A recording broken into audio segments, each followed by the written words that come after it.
We all make choices. But in the end, our choices make us. So choose wisely.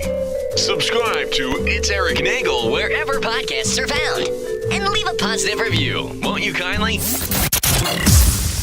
Have you seen this video of the crazy Korean karate people breaking all the wood? No. Can you say that anymore?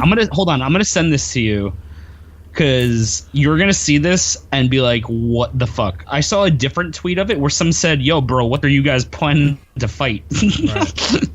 Oh, this guy's insane. He missed that one board though. That's your problem with it? Yep. I just love there was one dude was like, "Yo, what are you guys preparing to fight?" Like, well, should we know something? This is like cheerleading and karate. That's what I was just gonna say. What was it? You know what? You better bring it. If this is what the men cheerleaders are going to be like in the NFL this year, I'm all about watching football. Oh wait, it's a girl. There's a girl. This is what they should do away with all things and then just have board breaking competitions. Like, I'd watch this, or like combat juggling. Have you ever seen combat juggling? That shit's great. This is pretty good. So many splinters. It's like crazy. It's just like pieces of wood flying everywhere. Ugh, missed that board. What a dick. Through this whole impressive routine, I would be the one judge who missed that one board in the first round. Yeah, now the wood alien people are going to take over. That doesn't even make any sense. Exactly. Think about it. Because I didn't. It's Erik Nagel. And it starts now. What up, my Nagel? What up, my Nagel? What up, my Nagel? What up, my Nagel? What up, my Nagel? Talking about George R.R. Martin, not writing. Talking Marvel versus DC, who's more exciting? Talking George Lucas's legacy, high-scoring centipede. Talking Gittles' new beef burrito recipe. Talking about Stephanie McMahon versus Sable. Talking about the Cybermen versus the Weeping Angels. Don't blink, the dialect's more deadly than you think. Talking Summer Ale, Blueberry Pale, Craft Beer, Pouring Drinks. What up, my Nagel? Deadpool 2 features Cable. Talking Funko Pop, celebrity signed a label. Talking online gaming, bitching and complaining. Talking E-Rock, kissing the feet of Matt Groening. Warner Brothers properties, Superman's a mockery.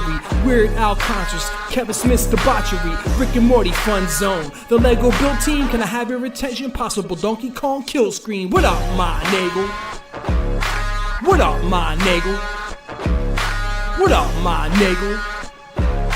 What up, my Nagel? Ladies and gentlemen of the universe, the next voice you hear.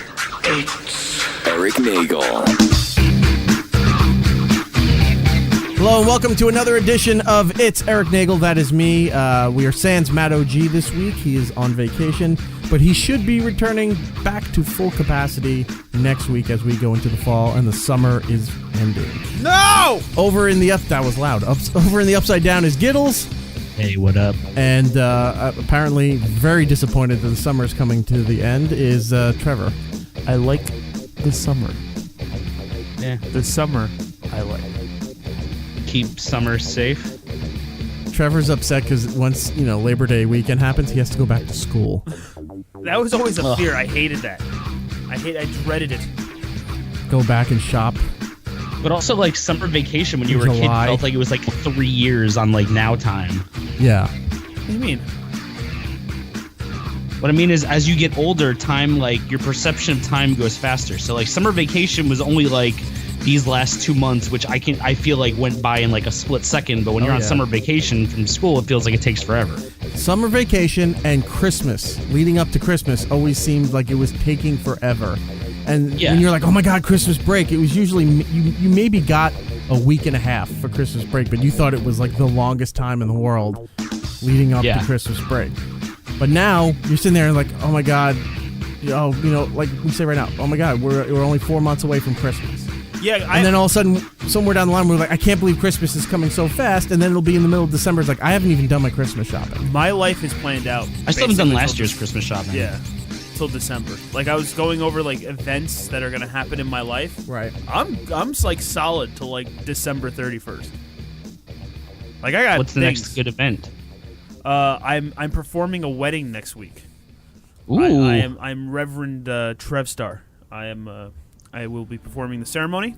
I've been going over this. You can go as Trevor Endeavor forever, because you're gonna be like making people get married forever. Hashtag Trevor Endeavor Forever. That is brilliant. That should be. It's just Trevs and Devs Forevs. I just made it longer. Ladies and gentlemen, it's hard. Overseeing the ceremony, unfortunately, Trevor. And then everyone's just kind of like a murmur and some polite clapping. This is why you don't Trevor comes out any bar mitzvahs anymore. And then he's got like this big light show and a DJ because it's Trevor Endeavor Forever. It's like the movie, what was it, Rockstar, Never Stop Rockin' or something with Andy Samberg, where he just walks out. I'm just picturing like during the vows, like how it happened during the air sex competition where he comes up and like takes the mic. He's like, "Who's gonna impress my friend Giddles over here?" And everyone's like, "What's happening?" Like they're trying to give vows. Trevor's just gonna be drunk before the ceremony's over. He'll grab the mic and start roasting the crowd. He'll start doing crowd work and go, "Who's getting married next? You two sitting next to each other. You look like you'd be a great couple." And they're like, and they're just kind of quietly waving it off like, "We're cousins." Yeah, no, it's fine. Yeah. And then you turn away and they look at each other. How did they find out? What's going on? What do people know? It's weird when you write out the whole, like I have to write it out from start to finish for them. Like my friend is completely trusting me. So like the rehearsal dinner, I have to tell everyone where to stand, how it's going to go down. She's like, "Yeah, no, you got this. You can do it. I trust you."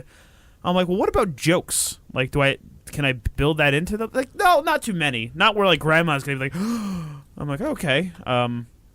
So I'm trying to figure out the balance between the Jesus parts and the jokes. What you should have done when you asked about jokes and say, "No, nothing, to insult grandma," and you go, "Okay," and then you mumble to yourself, you go, "No N-word jokes." Okay, now what person do you think? First of all, grandma was back in the day. She might appreciate one of those jokes. You never know. But the point is to make the other person, be on their toes. So when you go, "Okay, no dropping C-word."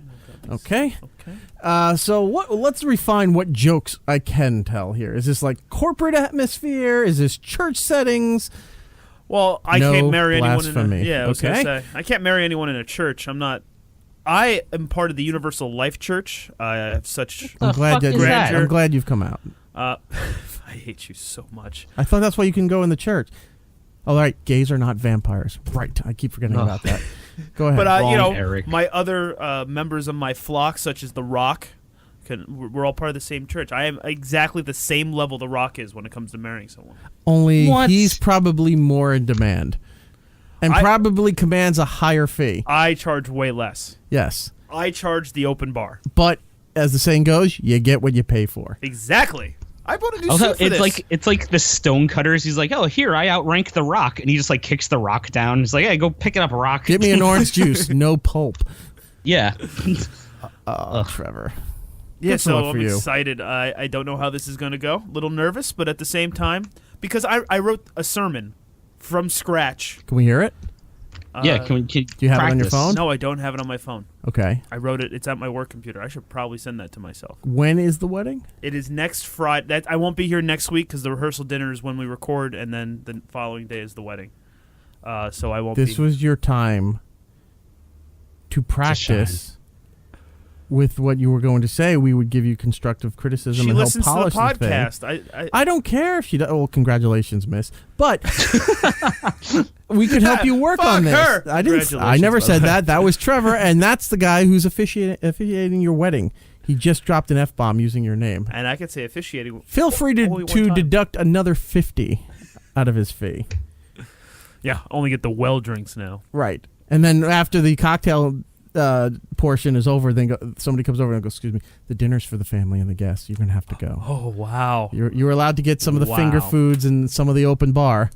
But when the real food comes around in the party, they're like, "Sorry, you need to leave." Yeah, I actually responded, "Will not attend," so I don't have to leave a gift, but I'm going to be there for the cocktail hour. So, "Thank you so much. Here's your fee. Please vacate the premises immediately."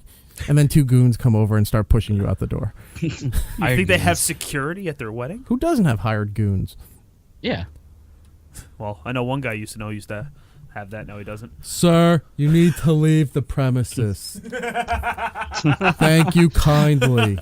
I hope Trevor makes an entrance to this wedding like Fart Man at the music video awards. Like he just comes in on like the thing, Comes like down on lowers in wires. Trevor. I actually kind of want to be. I want to be Rey Mysterio. I want a bunch of fog and then just pop out of the floor. Where is the wedding? Is it outdoors, indoors? It's outdoors. Outdoors. Is it a country club or something? No, it's a venue. A vineyard?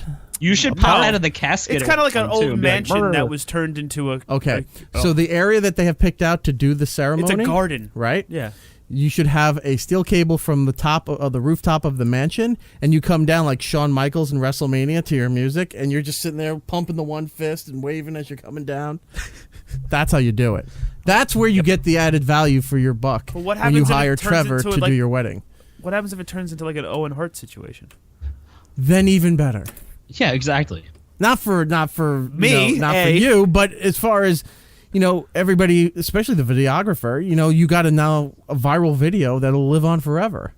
Yeah, and You'll be internet famous no one for will the rest forget. of time. And if somebody yells "World Star," double it. Do you think that?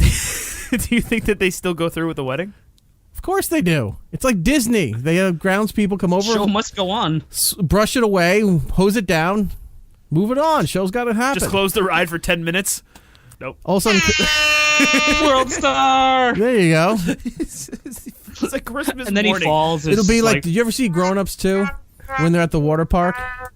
No, I never saw Grown Ups 2. Steve Buscemi takes the zip line down where you're supposed to go down and then jump, do a flip and jump into the pool.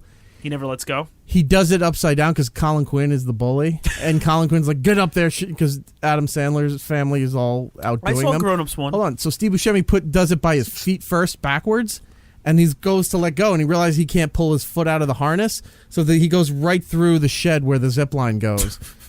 That could be you. That could be you. Isn't that when he breaks You all the need to bones be in more. his body? Since you're not an official man of the cloth, you need to be more of a showman. Oh, you should see the suit I got, sir. I'm gonna look snazzy. Is it going to look? That's why I'm saying it'll make the entrance even better. Is it going to look as I'm good thinking as? about doing the Vince McMahon walk down the aisle first before I get to the altar. Does it look as good as the outfit that you wore for Scott Shannon's 1000 show? But it is better. I was gonna wear that to that show, but it was at the tailor. Okay. So I didn't wear it. So. The Dan Taylor? jeez. Okay, never mind. Got dark. Well,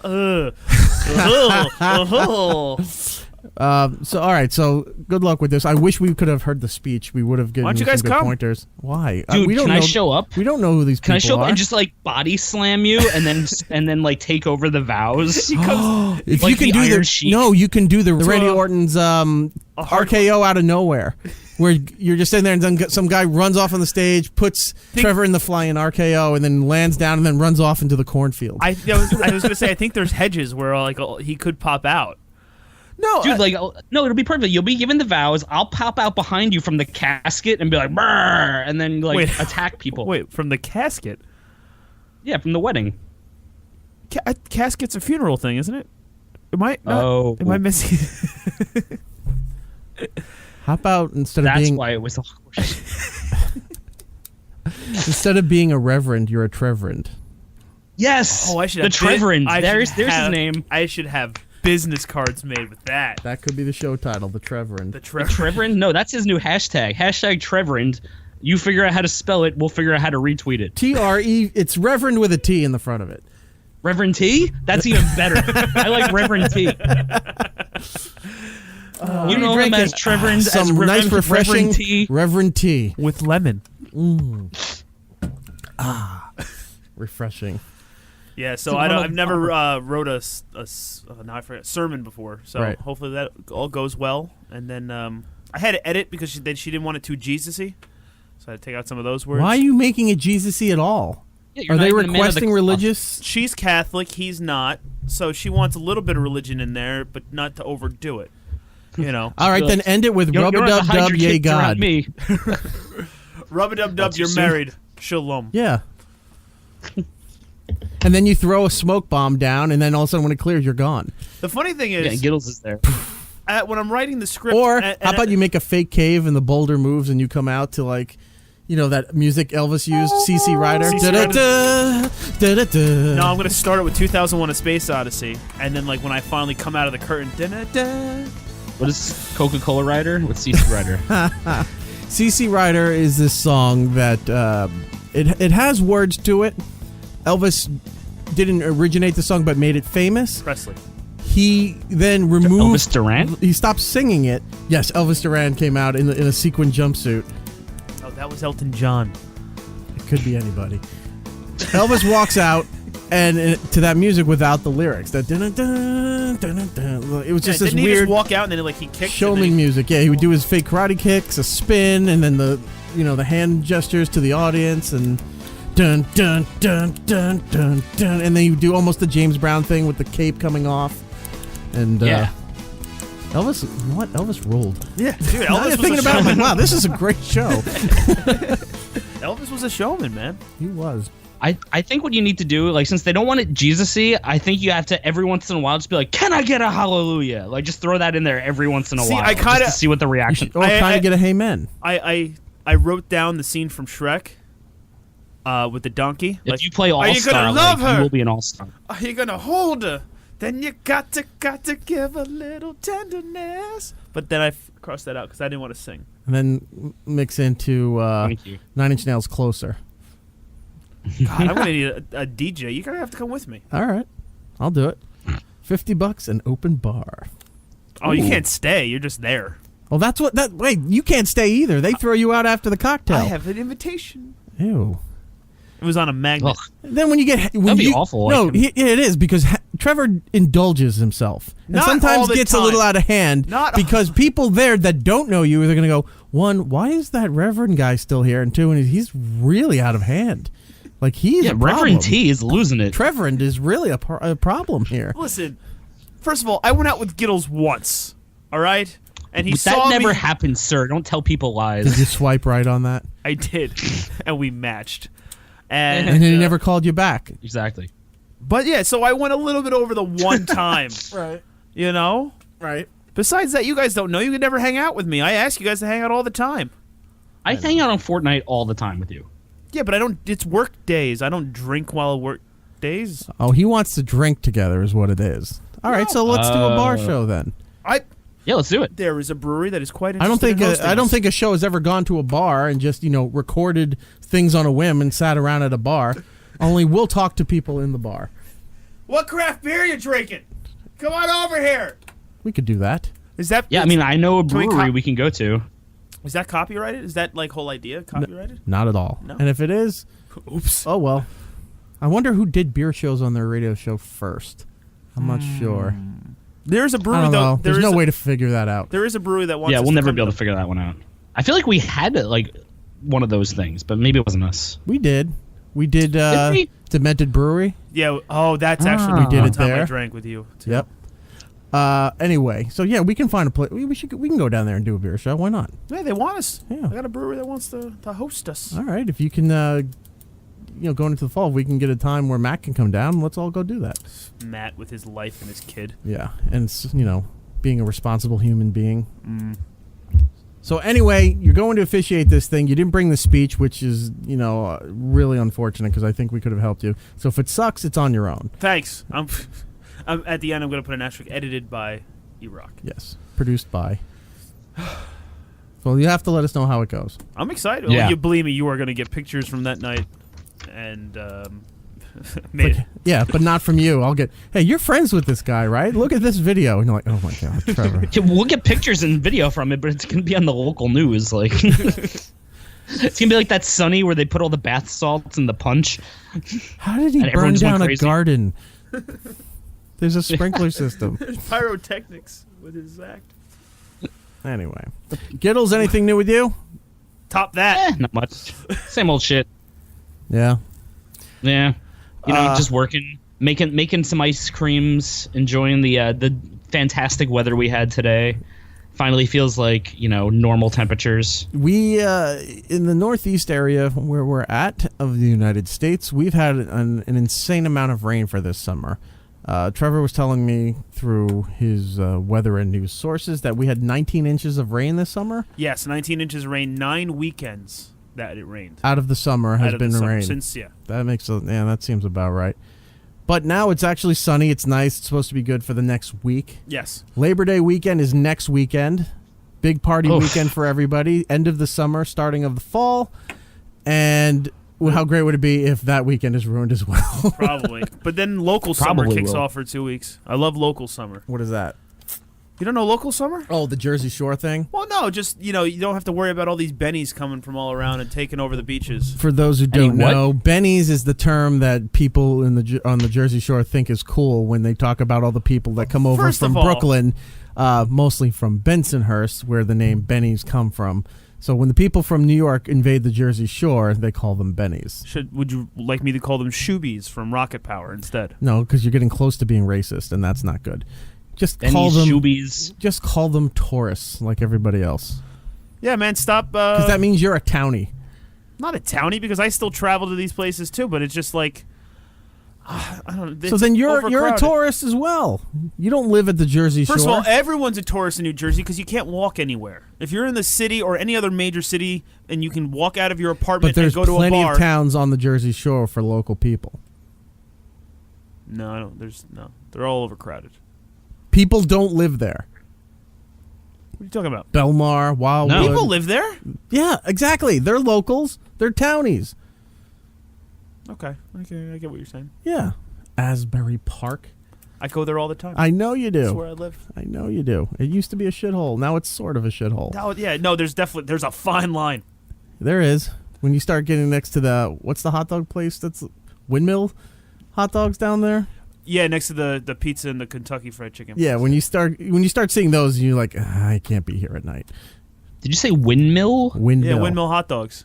I've never heard of a windmill hot dog. Windmill hot dogs is this small chain that makes really big hot dogs. Can you put your hands down? No, because I'm showing Giddles how big they are. They're like this long. That's a big hot dog. And they're that thick. Oh, Jesus, dude. Really? Like playing the circle game now? I see how you are. Well, you're not going to fit through that circle, my friend, with the windmill hot dog. They're delicious. See, this is how bad my phone is. We're talking about hot dogs, and I go on Instagram, and there's like sponsored ads for hot dogs. Wow. In 4 seconds. You have, you're being tapped. Yeah, absolutely. They're trying to get all my fucking shit.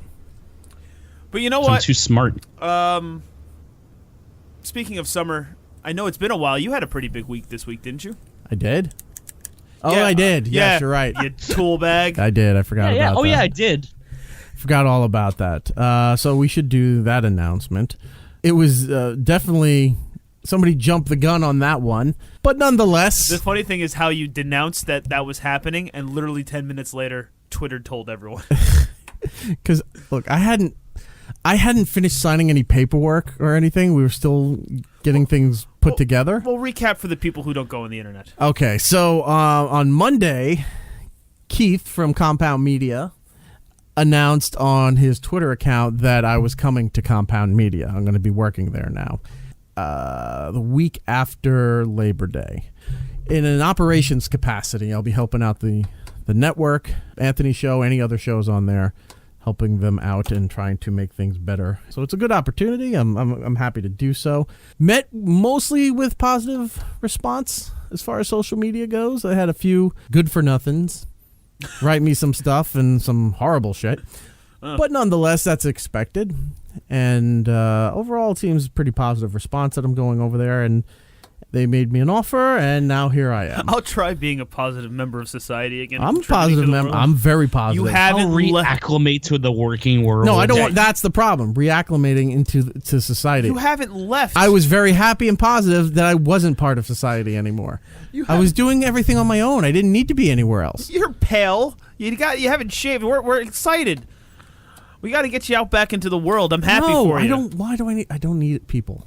I don't need people. You need forget people. Some vitamin D. You look like Casper. Hey, I've been out in the sun. I got some tan. I'm doing all right. Dude, put your arm down. You're blind to me. Yeah, Jesus. No, that's the underarm there. This arm's... Oh, that's just the reflection of the actual light. Right. Off your arm. Here we go. Here's my arm right there. Yeah, so I'll be starting Compound Media after Labor Day, and I'll be helping out everybody over there and putting things together and... whatever else I can do over there, it'll be a lot of fun. Good. Well done. So look for me over there. As far as this show, it continues. We're not stopping this show. It remains on this platform and other venues that you can find us for the time being. So nothing's really changing. Except your whole life.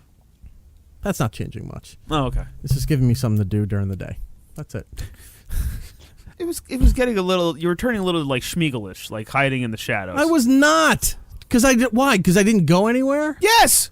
Dude, when you build a place that you love, it's like, why do I need to go anywhere else? Why would you leave that place? I crave human interaction. That's your problem. And I don't know how other people... no, because for someone who's on the radio Right. or does their own show, you I should be love out human in the world. interaction professionally.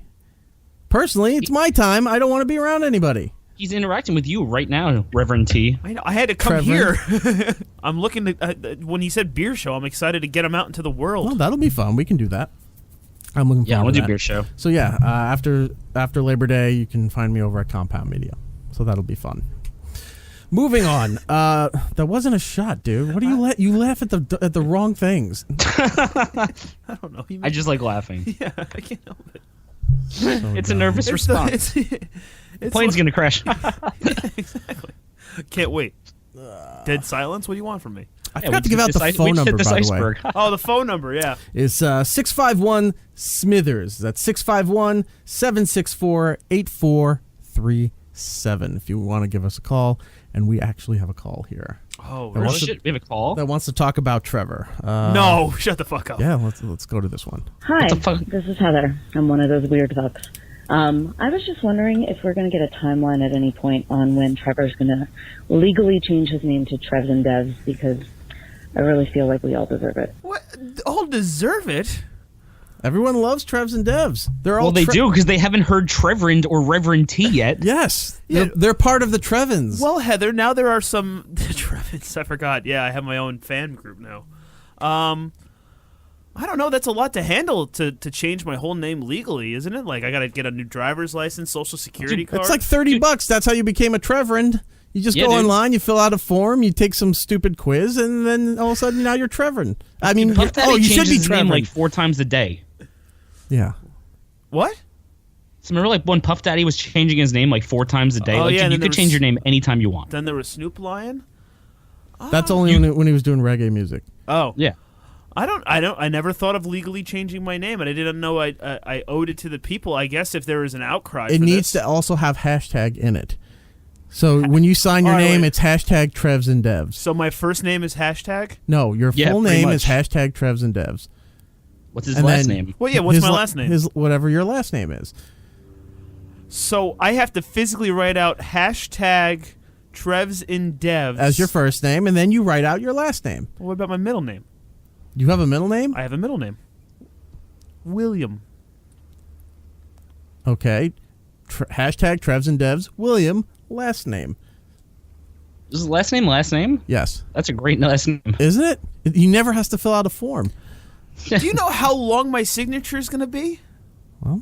Hey, man. You're one of the last generations to learn cursive. They don't teach it anymore, so you can handle Yeah, it. so curve, or whatever you do with I your don't know. cursive. I guess if there's an outcry, maybe I'll have T-shirts made. Well, according to Heather, this is what the fans are demanding. And who are you to belittle them? I do not belittle. I rule with an iron fist.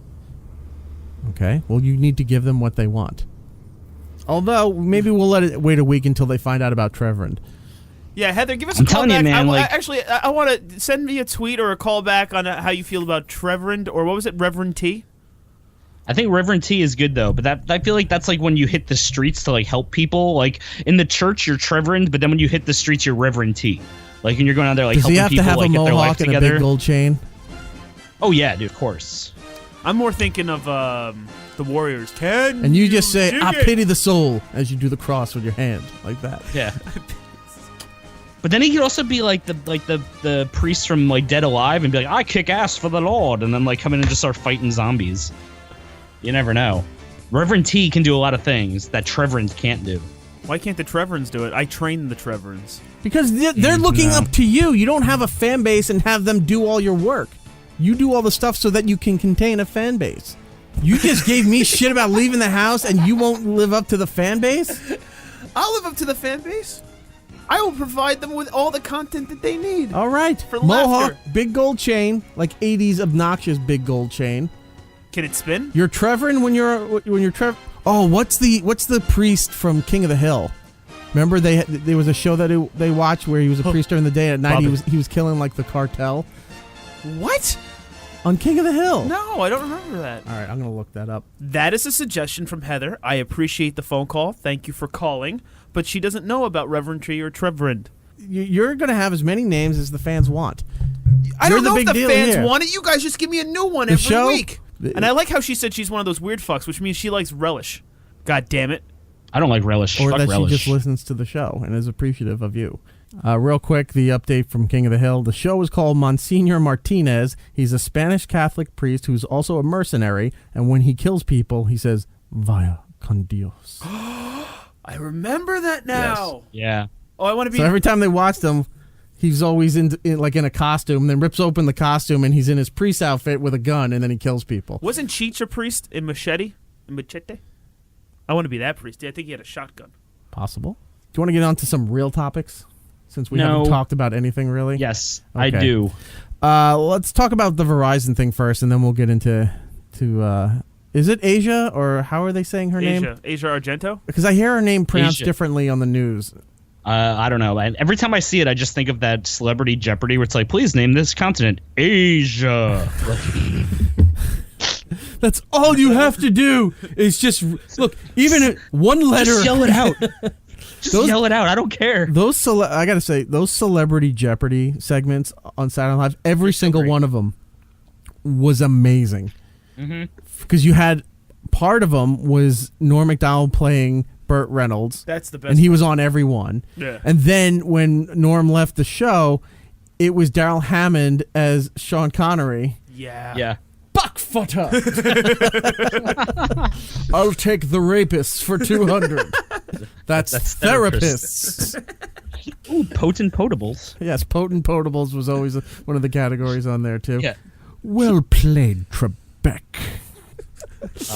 I love those. Every time I see her name, I'd say Asia. So let's talk about Verizon real quick, and then we'll get into the other things. So, Giddles, what's the story about Verizon and the firefighters out west? Oh, so basically a story came up that, everyone, I'm sure, in the entire world and internationally in the space station know about the giant forest fires that are ravaging California right now because the smokes are so bad they're actually starting to get to the East Coast.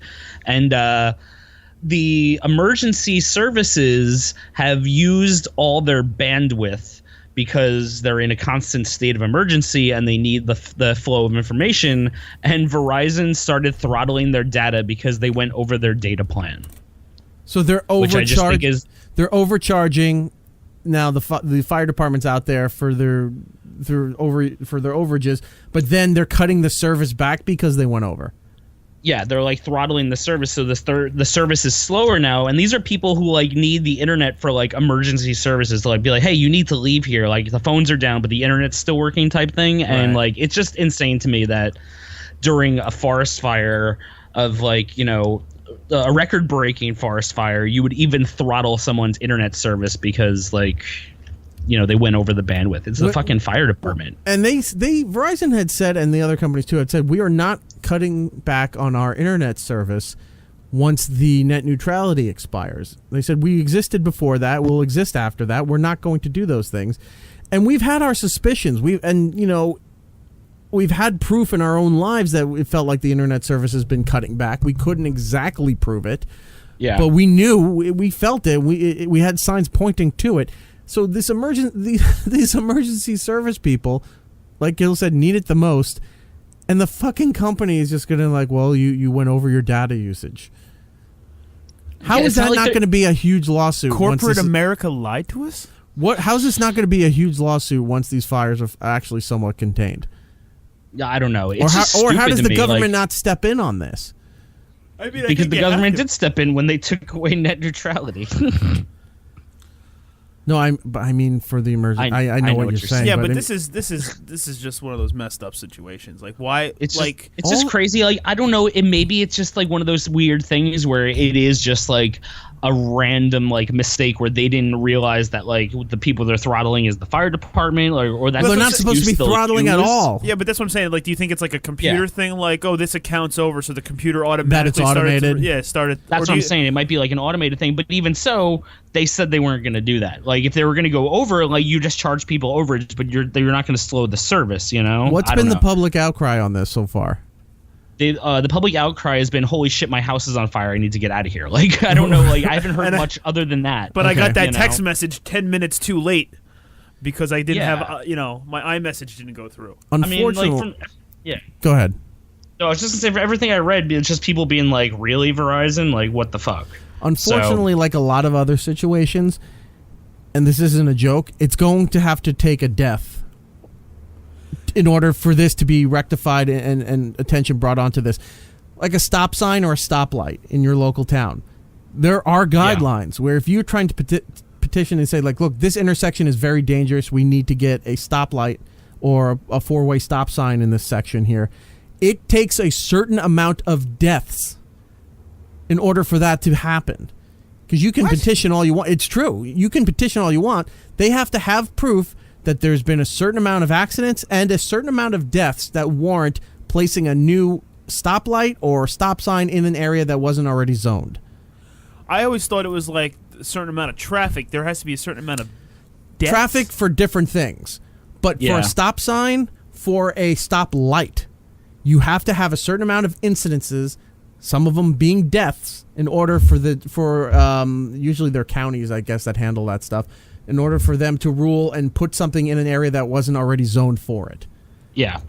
That's not a joke. That is an actual thing. Now I see why you stayed inside. Yeah. This world is just it's kind of like in Fight Club where he's like talking about like the car accidents versus deaths, and like once it reaches like a certain point, it's like, okay, we actually have to fix the cars because it's costing us more in the lawsuits than it would be to fix the cars. Like, exactly. It's that kind of a situation. Like, oh shit, it's actually affecting us now, so we have to do something about it. Yeah, if they roll off a car off the line there for the new 2019 whatever, right? And they say, whoa, we did some more tests and we find that if you get hit in a certain way, like if you get sideswiped, the seatbelts come apart. They don't work.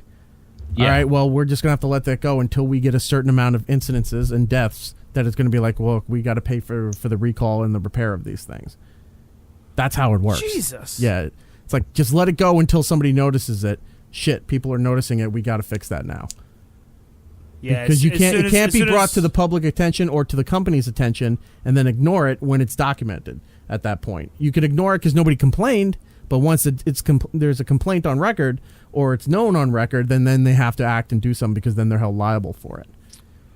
They can get away with it, like when people are getting sideswiped and all of a sudden people are getting their heads slammed into the wheel or into the windows or something like that. They can just claim, we didn't know that it was going on. We didn't know that was an issue. And they can get away with that. Yeah. So we have to wait for someone to die, burned alive in a fire before Verizon can flip a switch. There's been one person that I've seen on the news, that one firefighter who has died, but that's just from the risks of the job. In this situation, where if there's going to be someone, say like some people are stranded, they're almost surrounded by fire, and they can't communicate through their systems because of their overages, and the internet connection was throttled back. If they can prove that they couldn't get in contact with them or something along those lines, and those people died, that's what it's going to take for everybody to pay attention and go, holy shit, the internet, these companies are lying about what they're doing, and then investigations will happen. But so I found like an update here. I found kind of an update here, and all Verizon said was it was throttled, but it had nothing to do with net neutrality. That's all they said about it. And then the fire department just said the slower speeds have been causing delays in emails being sent and received and created difficulties when sending documents containing critical information. The delayed response time could cause firefighters to be deployed to the wrong fire, the wrong part of the fire, or not be sent out at all. So that's the problem with this. Right there. Deployed to the wrong part of the fire. We're like, look, we can't contain it over here, but if we come at it this angle, we can push it back. They go right into the back end of it, and something happens. That's what it unfortunately was going to take before anybody investigates this further. Horrible, but that's the way that this world works. Yeah, like they said, like even small delays in response translate into devastating effects, including the loss of property and in some cases the loss of life. The internet has become an essential tool in providing fire and emergency response protocols. So yeah, I mean, it's literally what they have, and if Verizon's going to throttle it, they better have a good reason like why they did it. Like I don't know. Yeah. I feel like if anything, they should have given them more bandwidth. Like it's just like give them all the bandwidth. There so they should can be give something. All the emergencies. Yeah, there should be something because internet bandwidth, television bandwidth, broadcast network is all regulated by the FCC, and it's all regulated by a government body. So in a case of an emergency like this, an unelected government body, they should, but still government nonetheless. It should be allowed emergency power in situations like this. It's like, look, we need to shut these neighboring these neighborhoods down. We need to move all the resources over to this fire at this moment while we're doing everything. They should be allowed to do that. Yeah. I'm sure they can. This is mind-boggling. I know. I'm sure they can in some instances, but they should have greater power to be able to take those resources to use them in the time of crisis and an emergency. Jeez. So weird. So apparently, like the fire, there's an email here that a fire department, the Santa Clara Fire Department, wrote in an email to Verizon that just said, "Please work with us. We need help." And in response, the representative for the company suggested a 20 gigabyte plan for $99 a month, which would also charge the department an additional $8 for every gigabyte they go over. And they asked if they can and they said in order to change the plan immediately, you'll have to call and talk to a representative. So it's even just like a canned answer, like they don't even care. At least it didn't say like what they usually do. Questions like this can be answered by visiting our help center online. Yeah. Which you can't get to. Yes, because of the fire. Yeah. But yeah, there's a whole court case already filed about this from like 2 days ago. Good, there should be. Mozilla versus the Federal Communications of America. This is a really interesting report I just found. Verizon's really, not that they were ever the good company, but they're really getting more and more evil. And I have the FiOS service because I enjoy the television service, and usually I have zero problem with it. But the more you read about things that Verizon's doing elsewhere, you're just like, why am I supporting this? Why am I still a customer of this company? Did you see that they want this? You know what 5G is? I just think it would be really funny if like the firefighters like win in court and they're like, "Oh, can you hear me now?" And just drop the air horn on fucking Verizon. That'd be great. And that was the horn to let the airdrops know that they're trapped in a wall of fire to come and get them. Yeah. They're like, "Oh no, we're actually on fire now. Get out." We would have got the email here faster, but Verizon. Well, you guys know. You know what 5G is? It's after 4. Right. 5G is that other broadcast frequency that they use for the internet that I don't really know what connects to it, because everybody still uses like the 2.5 when you connect your Wi-Fi and other. Yeah, it's weird. I had some computer guys over my house. It's like the 5G is better, but the range is so limited that like you have to be right next to the modem. Otherwise, just use the regular internet. Yeah, apparently it's a bigger pipeline, but it doesn't expand out as far as the 2.5.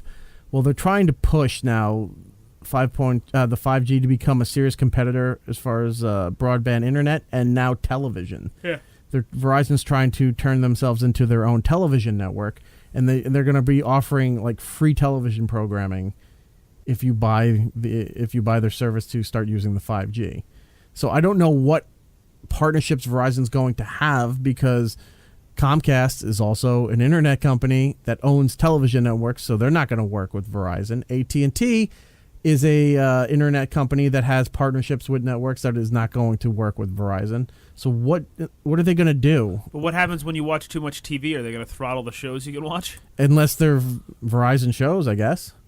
Remember, this is part of the thing that everybody was pissed off about with the net neutrality. They were saying, "Oh, look, we have these partnerships with that. You can watch these things, perfectly fine because we have a deal with this. But if you want to watch YouTube or Netflix, you got to pay another $5 to use that service, or else we throttle that back on you." Sigh. Gangnam Style. I don't know. Verizon is all over the place. Let's move on to the other weird thing that's going on. What is it called, Giddles? Asia. Wish we had a hotkey. What do we know about Asia Argento, Giddles? Well, we know that she apparently slept with a 17-year-old boy on the set of one of her movies, and then basically denied it, and with the help of Anthony Bourdain, paid off the accuser so that it wouldn't be in the national news, kind of. Asia Argento was also one of the prominent voices when the Me Too movement started to develop. She's one of the accusers for Harvey Weinstein. Correct. That's like one of them, yeah. She said that Harvey had, I think it was a rape allegation on her part back in 97, 98, somewhere in there. And because she refused to go along with it, that she claims that he blocked her and she hasn't really been able to work in acting as much as she should be working in acting because of Weinstein. But I thought she actually said that she had like multiple like instances that had happened with her and like Harvey or something like that, not just like once. She had multiple encounters with him. Yeah, okay. But sounds like a lot of people did, unfortunately. Yeah, but did she have multiple rape accusations too? I just thought she had the encounters that were inappropriate and then the one rape accusation. Oh, that I don't know. I just assumed all the encounters that she was talking about where things happened bad were all under the same umbrella of rape or molestation. Like a lot of the of the stories where, it was inappropriate. Come up to my hotel room, let's look at your sizzle reel, or let's look at this script that I think you'd be perfect for. Or just they're all similar stories, table, right? And then he would be act inappropriate with them. Yeah, but she was claiming rape at one point against Harvey. So anyway, she was one of the key figures with this movement to build a case against him, right? Yeah, so I mean, she was at a rally or convention or whatever, and she said there are predators among you, or so. I think that was what she said, and she was one of them. Right. We didn't know that at the time, and she was championed for her coming out. Rose McGowan made a big deal about it. Alyssa Milano, other people, and Anthony Bourdain, when he was alive, even was very publicly vocal about supporting her and what a scumbag that Harvey Weinstein was, and supporting the movement and what have you. So then, back in June, if you don't know the story now, Anthony Bourdain had taken his life, and it was under really suspicious circumstances where they don't really have any answers as to why, if he left any kind of note or whatever. Everything was because it happened in Paris, and their procedure for when someone kills himself is different than like an American investigation. Yeah, they wound up cremating him like within a week. Yeah. So I'm sure that was like his best wish. I'm sure that was his wishes. No, though. but they didn't examine the body.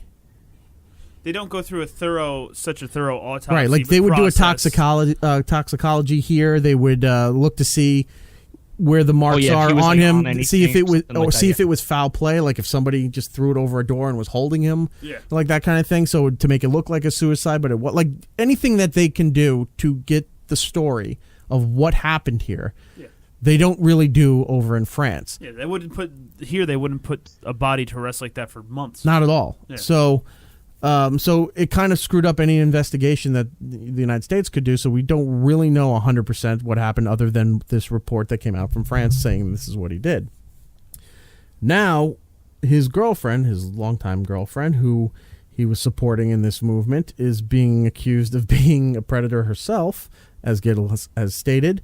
It has also come out that she was sort of being, is it blackmail or is it extortion, or is it the same thing? What do you mean? When he was claiming money, trying to get money out of her. I don't know. I mean, it could be. I don't know if that's.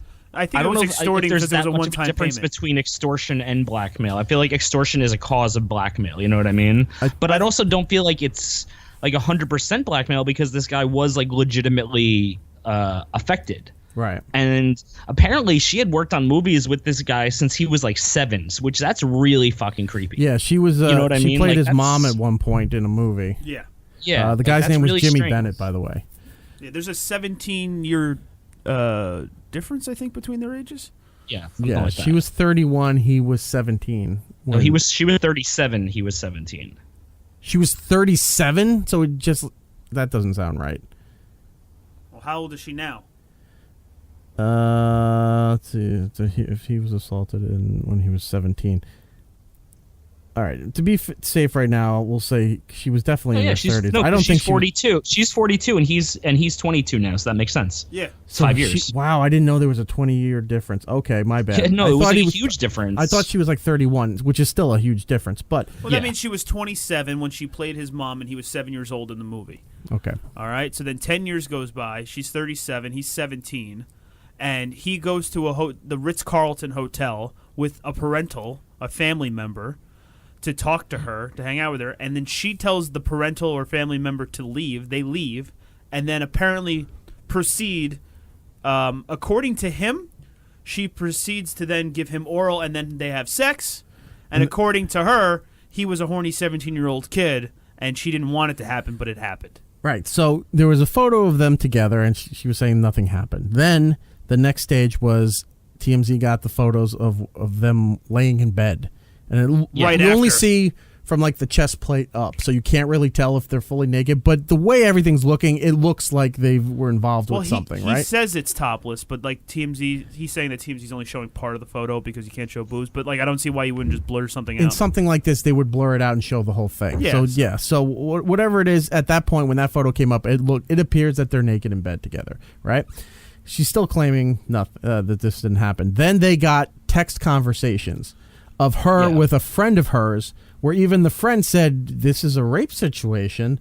And then she just played it off. She goes, no, we did this, whatever. I didn't know he was a minor until after we were done. Yeah. Like, but it's like, no, that's not what it was. But you did if you were like his mom since he was like 7. You know what I mean? Like, you knew his age. Like, how do you not? I'm just going based on what she wrote in the text. It's California. So California, when you're 17, you're not considered an adult. You're still underage. But the way she blew off her friend saying, this is a rape situation or something along those lines, but she said rape. And Asia said, well, no, it was just a casual encounter or whatever it was. And because I didn't realize he was a minor till after after the incident. So just like, no, it wasn't a rape. I just didn't know.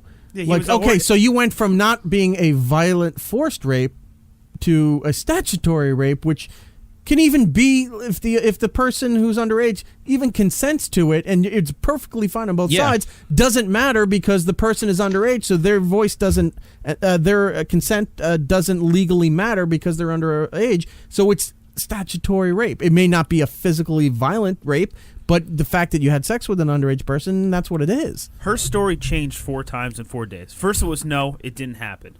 Then he had the pictures or proof or whatever. Then, oh, well, we knew about this allegation, and Anthony Bourdain paid him $380,000. First, he gave him $200,000, then $180,000 after that, because it was to protect his image. Anthony didn't want this coming out to affect him. Right. So then what happened? Which, I find kind of interesting because I saw a bunch of other people who knew Bourdain and tweeted, and they're like, Anthony was pretty punk rock. He would have told this kid to go fuck himself. You know what I mean? That's the kind of attitude he had. I saw that too. He was never ashamed of his image. You know what I mean? And plus, it has nothing to do with him.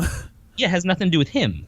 But now he can't defend himself because he's gone. You're missing a part here, though. Apparently, Jimmy,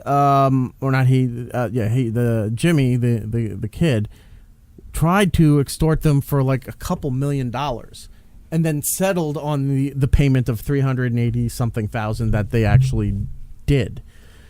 And then it came out Anthony facilitated the transaction and paid the money, so that it didn't come from Asia, it came from him. There's something auto playing. Sorry, I don't mean to interrupt. Oh, sorry. Yeah, I just wanted to come through onto the show. Is that good? Yeah. Yeah, no, it's not coming on the show. It's on your end. So he was trying to keep it private, and then the kid said he was trying to keep it private too. But then, after getting the money in this period, he goes, "Well, I needed to tell my story too." That's what he's doing. So, in a way, you're kind of like, that's kind of shitty on his part. But in the overall scheme, this is totally her fault. You know? Yeah, and then the text messages come out. So it's. Yeah, those text messages were pretty fucking damning. She's been lying for 4 days, and here's the part. And the state of California said that she's not going to be charged with anything. Yeah. It's awesome. Cool. Here's where I have problems. Where people get accused, all right? Right.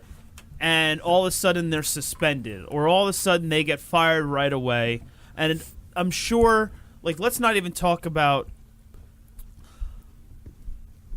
there's Kevin Spacey, there's Harvey Weinstein. There's so much evidence against them right now. Okay. Right. And in the public eye, they're guilty, this and that. Can I point on one thing before you continue? Even though all these people had problems and had reaction from the Me Too movement, you still have to take each individual case as its own story. You can't group them. So Harvey Weinstein had a lot of evidence against him, a lot of proof against him. Kevin Spacey had accusations where he tried to cover it up, then wound up admitting it, and then said, well, I'm gay.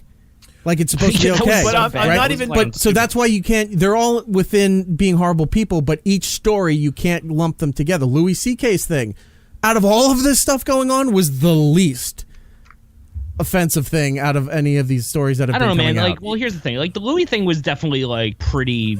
I was definitely very grossed out about it when I heard it. I feel like if you're gonna say of any of them, it would be the Aziz story that came out was like. The least, well, like the Aziz most story stretching. was that everybody found that she was wrong in this for the Aziz story. Yeah, but it doesn't matter. They were just awkward sexually together. It wasn't a real accusation of anything. But that took time. But the reaction was. But that, that took time. All these things, Chris Hardwick, they all took time to develop, and he's back on TV. The Aziz thing, we find this out. We realize what happened with Kevin Spacey, but. Let's talk about the first 48 hours of all these accusations. Eddie Murphy and Nick Nolte. Great movie. In the first 48 hours of all these accusations, in the public eye and in the Me Too movement, and this doesn't attack the whole movement, but this is in the public eye and everything, they were guilty right away. They're wrong. They should never work again. Oh, my God. Right. The hell with them. Fuck them. Blah, blah, blah, blah. Now, one of their members... or one of their leaders of their movement have an accusation, and everyone is like, well, we have to wait for the details and let it... Who's saying that? Melissa Milano, I think, more importantly... Did you just say Melissa Milano? Is that he did say Melissa Milano. Alyssa Milano. Doesn't matter. Fuck it does. Her. It does matter if you're making these statements against her. Get her name right. No, she's not important enough to me anymore. Well, no, but ever since Rose Charmed, McGowan, she's the center Rose of your McGowan argument here. You should have her name right. I always thought it was Melissa. I didn't realize it was Alyssa. No, Alyssa Milano. Giddles, what were you saying? No, but like Rose McGowan, the other leader of the Me Too movement, like literally just came out. She said, well, we have to wait for more information. Then she said, please be gentle. No! Which I don't understand what that means. Like, we don't know the story yet, so don't like attack her the way like guys have been attacked. And let me say something, like I totally believe in the Me Too movement. I have no problems with it. I have no problem with it either. Neither do I just need the consistency of exactly. Like, this is what's wrong, and it's wrong universally across. Not like when it happens here, they're instantly like guilty and convicted. And in a lot of cases, yeah, they are, and they deserve to be. But there's a lot of times when the gun gets jumped. But in this case, it's just like I see too many people who have been like the first to condemn someone, be like, well, we don't know what's happening here. We have to wait. This is a different situation. This is one of my friends. Look at the picture. He's smiling in it. Exactly, and like that's kind of fucked up. I know this person personally. She would never do that. Yeah. Like that's one big problem with that movement. The other problem I have is the statement when they said every woman should be automatically believed. Okay? It's fine. Somebody comes out with a horrible story. Why wouldn't you believe the person, right? But that doesn't mean end all be all because this person said this story or this situation. That is fact, and that is 100% everything. That could never be questioned. You can't go against it. That's not entirely true. You can believe the person. You should believe the person if someone comes out with a horrific story. But then you got to do the research and build the facts and build the case on this thing. So then if it's like, well, this isn't adding up. Well, you still have to believe her. No, I'm not really believing her anymore, like in the case of Asia here, because now too many things have come out. Those text messages, when I looked at it, I was like, fuck this case. She's completely wrong on this whole thing here. This is sketchy as hell, and I'm not going to believe her story anymore. So, but when people are still saying every woman should be heard, I don't disagree with you. Every story has to be believed. Hang on a minute. We can't do that. You can't say every woman who makes an accusation is 100% believable. You can believe them at first, but okay, can you present any evidence? Can you tell us the story? Can you show us why this happened? Process. Right. You have to do all of that stuff, and if you don't, in the case of, say, Chloe Dykstra, where she didn't list Chris's name, but her intention, what she says, wasn't that. It was that. It was to screw with him. It was to put it out there what she thought of this guy and what he allegedly had done. Then she said, I have evidence. didn't release the evidence, didn't want to talk about it anymore after that. And then other people saying, why does she need to release the evidence? Why do you need that to believe her? Because she said she has evidence. That doesn't work in a murder case. It's like this guy murdered somebody. Well, all right. Well, do you have evidence? I do. Present the evidence. No. Why do you need evidence? Why do you need my evidence in order to believe me? Because I need your evidence in order to process this case. That's where there's a big problem. That's like the whole premise of making a murderer. The guy went to jail for no fucking evidence for a murder. So, but that's what you need. You want us to believe you, and you want to believe all these poor women. We want to, but if you have stories, great. If you have details, we need to know those details. We need to do that so that you can see can you make a court case out of this? Any kind of legality. Statute of limitations have passed. You can't. Okay, well then you can go civilly.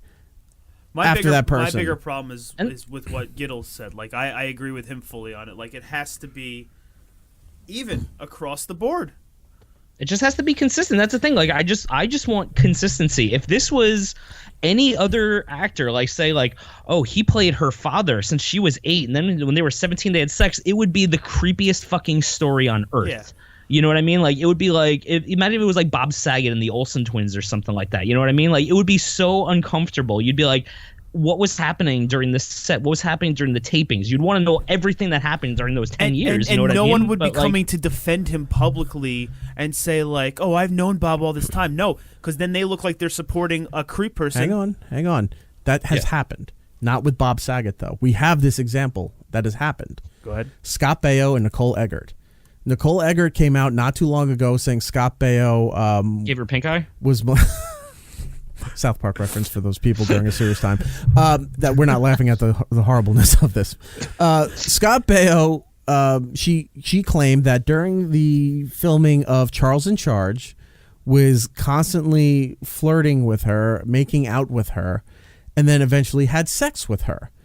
And Scott Baio said, I didn't have sex with her until she was 18. All right.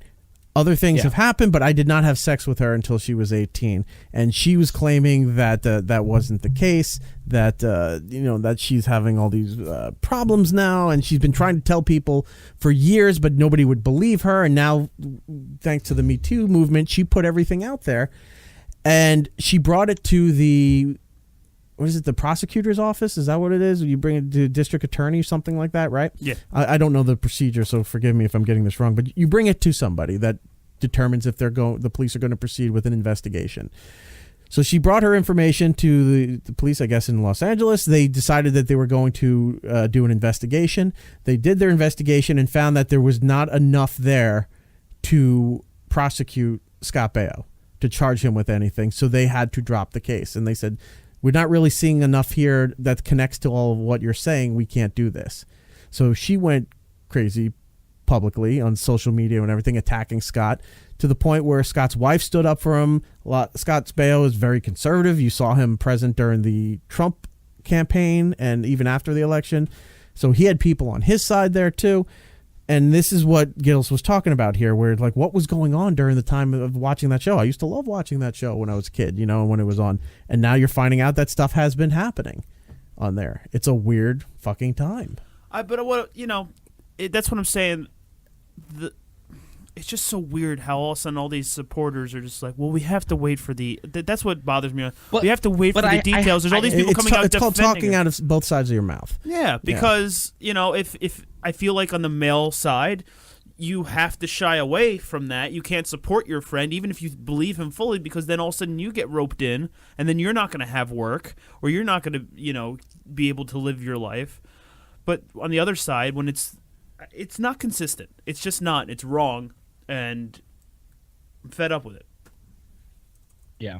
I don't know. It's just like I said, I just want consistency. If this is wrong when this person does it, then it's wrong when this person does it, and that's the end of the story. You know. And I'm sure I'm ignorant on a lot of facts, and I'm sure I'm ignorant on a lot of things that are going on. And I have no problem with the Me Too movement, and I have no problem with people telling their story and coming out. But I just want everything to get its due process, be investigated to the fullest extent, right? And for mistakes not to be made. I will say, I want justice to be served, but at the same time, I don't want people to get fucked over. This is going to be a huge problem, her situation, because she was on the list to be to testify As a key, for the prosecutor here in New York City against Harvey Weinstein, they can't have her on the list anymore now. They have to remove her, and this is going to be cause huge damage to the Me Too movement. Yeah. Yeah, well, this is what because Mira Sorvino put out a tweet that was kind of ambiguous about it, and in the comment thread to that tweet, she basically said, "Well, isn't it convenient that this is coming out right when his trial is coming out?" I'm like, "Yeah, I mean it is, but also if she did it, she did it. I don't know." If this kid, you can't pull that political bullshit. So this is convenient that it's coming out now. Yeah, dude, it's still a horrible situation. Yeah, well, you think Harvey's paying this kid off or something? There's some bigger kind of collusion. It's just was no collusion. Total witch hunt, total bitch hunt. Ugh, Eric. I remember seeing an article in the prep thing here about. But I was going to say before though, I am relieved though, because a lot of the times when because even when Rose McGowan, she tweeted out we need to be gentle and wait till the facts come out. And I saw people who I know in real life attacking her and being this is some bullshit. Like females attacking her, just being we're going to lose track of the message here if you're not condemning her. Right. If you don't condemn her, then it makes it seem that anything that happens to boys is generally okay, which is a much deeper topic, because there's a lot of shit that happens to boys that no one ever talks about and boys never talk about, and there's lots of generations of fucked up young men. But it will affect the momentum, it affects the credibility, and then it'll be skewed but at some point, because if they don't do the right thing with this, it'll be skewed and turned into that is a man-hating organization, and they're just going after any man. Even though that's not what they're doing, that's what it's going to turn into as far as a PR issue if they don't do the right thing and fix this. Yeah. Exactly. Yeah. That's what it comes down to. If anything, I kind of feel bad for a lot of the people who are in the Me Too movement, because they've been legitimately affected by it, because as I've constantly said, it's just going to take a few stories like this of people not telling the whole truth or covering things up that will derail the entire movement and hurt the real victims who are speaking out and who are finally getting the energy and the bravery to be yes, I was raped. And it's kind of crazy. There's also been a very delicate line with the Me Too movement, because a lot of people elsewhere in the country are saying this Me Too movement is great, but they're only focusing on celebrity issues of this, Hollywood issues of this. What about the people in the middle of the country and other parts of the country that had this happen at their workplace or in bad relationships, things like that? That's not getting the full Me Too attention as much as it is if it's a Hollywood or a political issue. So, or the story about the 1,000 Catholic priests this week that all the documents from Pennsylvania, were covering up all the rapes that were going on for decades that the Catholic Church was covering stupid up. Bill Donahue from the Catholic League, which is not the Catholic Church. It's a a separate Catholic organization. It's not part of the church. It's called the Catholic League. Bill Donahue, if you listen to this show and you know any of my history or Opie and Anthony, was the big mouthpiece that got O&A fired from WNEW during the Sex for Sam church incident. Yeah. Because of him making a big deal is why Infinity pulled the show off the air for 2+ years. This guy goes on there to defend the Catholic Church once again, and what was his quote? He said it wasn't these weren't rape issues. Yeah, it wasn't rape. It didn't happen like that, or it was consensual or something like that. Something really fucked up and just a really fucked up statement. I don't know. I don't have nothing else to add to that. Oh yeah, here it is. It's not rape if the child isn't penetrated. That was his defense of the list. I'm not making this up. You can look it online. It's quoted everywhere. Bill Donahue's line was, "It's not rape if the child isn't penetrated." So it's molestation, which is a lesser charge. Oh, not bad at all. Not a terrible thing at all. That's fucking horrible. The Maria Sorvino thing, to go back for that, I have her Twitter thing up here. She said, "Having just touched down from several weeks abroad, I am reeling from the recent news, although hoping against hope that it is not true. I've been heartsick over the recent allegations against Asia Argento. Time will clarify things, and perhaps she will be exonerated, but if true, there is no lens that makes this better. Child sexual assault is a heinous am I saying that wrong? Heinous? Heinous crime.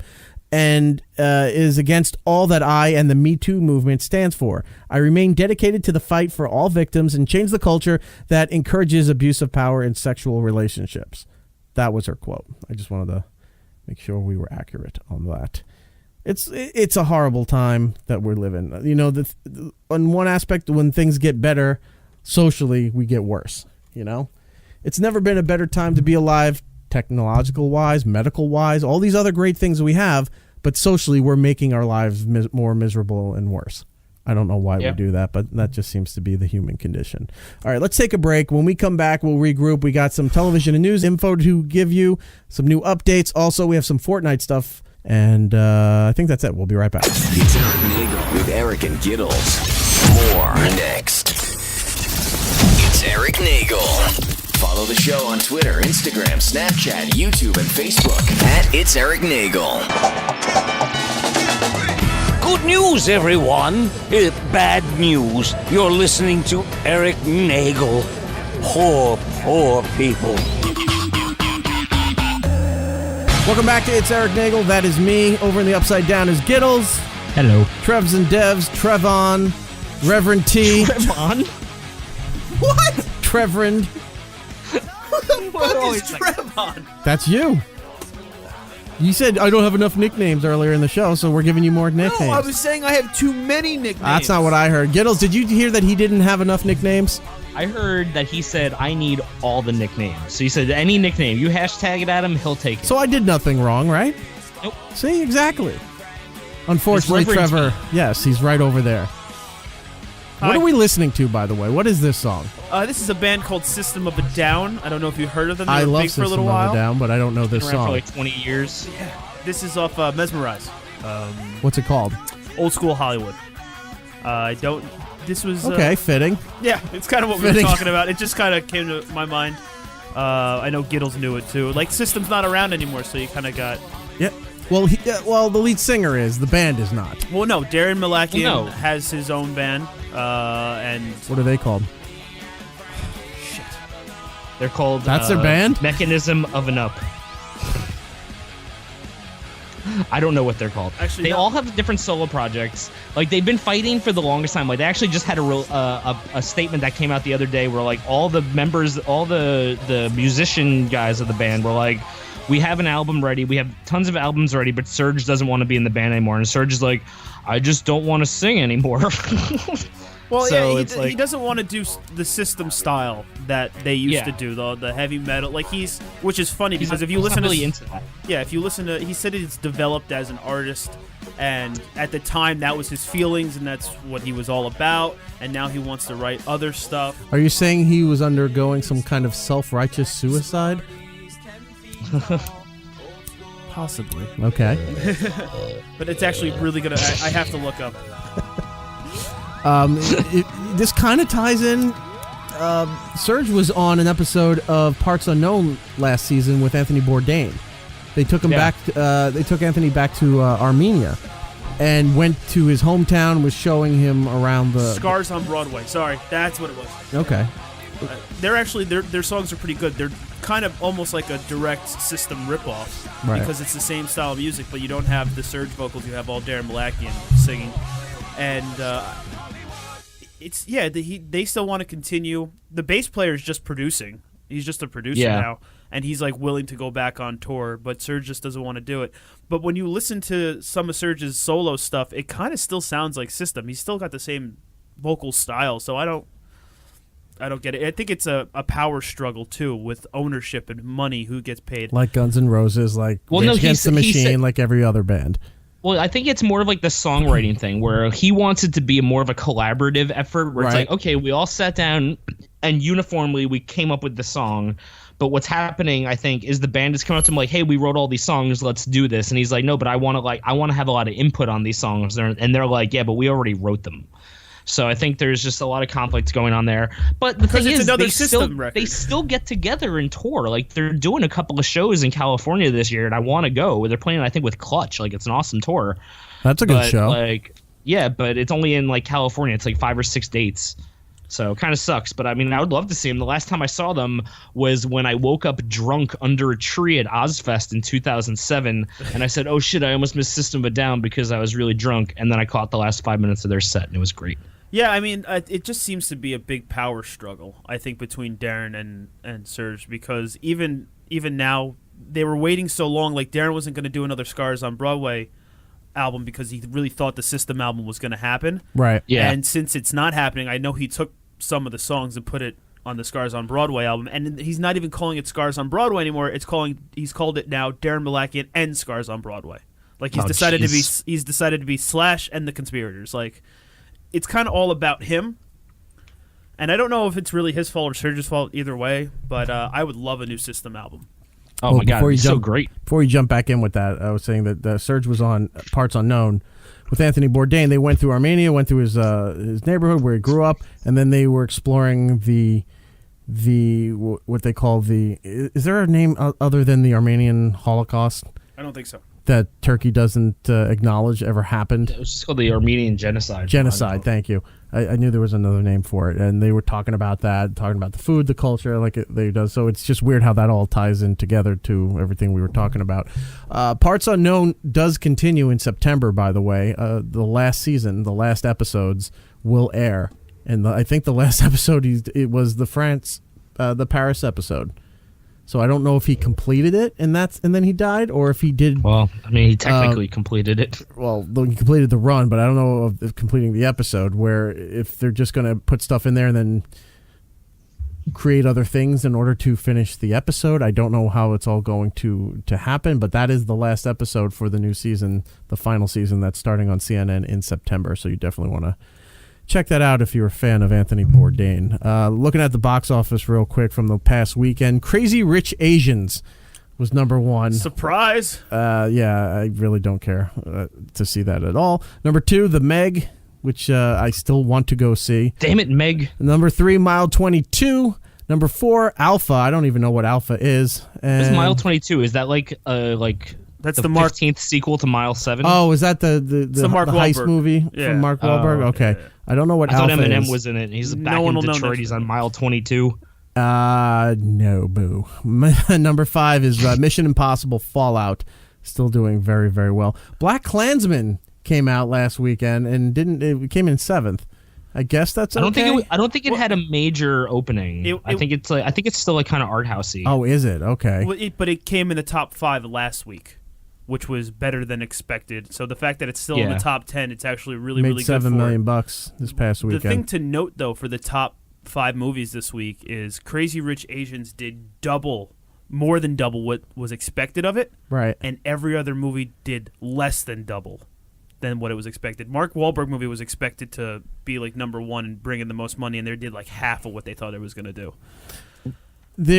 What did the worst at the box office this weekend? That did is anything also do terrible? Very, very interesting factoid. Take anything it away. Do abysmally bad? I don't know, Giddles. What are you getting at? There was a Kevin Spacey movie that opened this past weekend. And it did. Was this the movie they replaced him in? No. This one is called The Billionaire Boys Club, which was pushed back because of all the things that. Yeah, it was poorly titled as well. Yeah. This movie was pushed back multiple times since the accusations, I guess. How much money did it make? I think $500. Like, I think I made more this week working, and I didn't make a movie. It equates to, with all the theaters that it was out to, I believe, at the end of the day, with average ticket prices, only 37 people went to see this movie.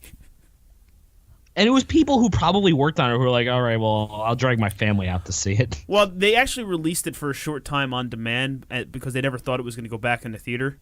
They never thought it would have any demand. And then when it got in the theater, it only made... I had the numbers on the prep and my phone's not working, but it equates to like only 37 people saw it across the country. Ugh, that's terrible. Like, I think it was in 500 theaters and only 37 people saw it. Just remember this, Gotti blew that out of the fucking water. Like, Gotti was like, forget about it.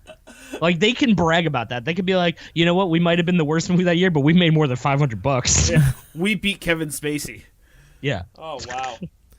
This Crazy Rich Asians movie, which I didn't know where it came from and why people were making such a big deal, other than it's an all Asian cast. It's the first time in a very long time that it's been an all Asian cast. So they're based on a book series. I didn't realize this is a trilogy. Like they had a first movie about rich Asians like 2-3 years ago. Yeah, the funny thing is they didn't know how this was going to be perceived and if it was really actually going to make any money. So it got greenlit, and then they're like, "We'll see how it goes." After this 1 week of the box office, they've already signed the whole cast to the next movie, and they said they're going to put it out. So be ready for next summer. Crazy Rich Asians. Duh.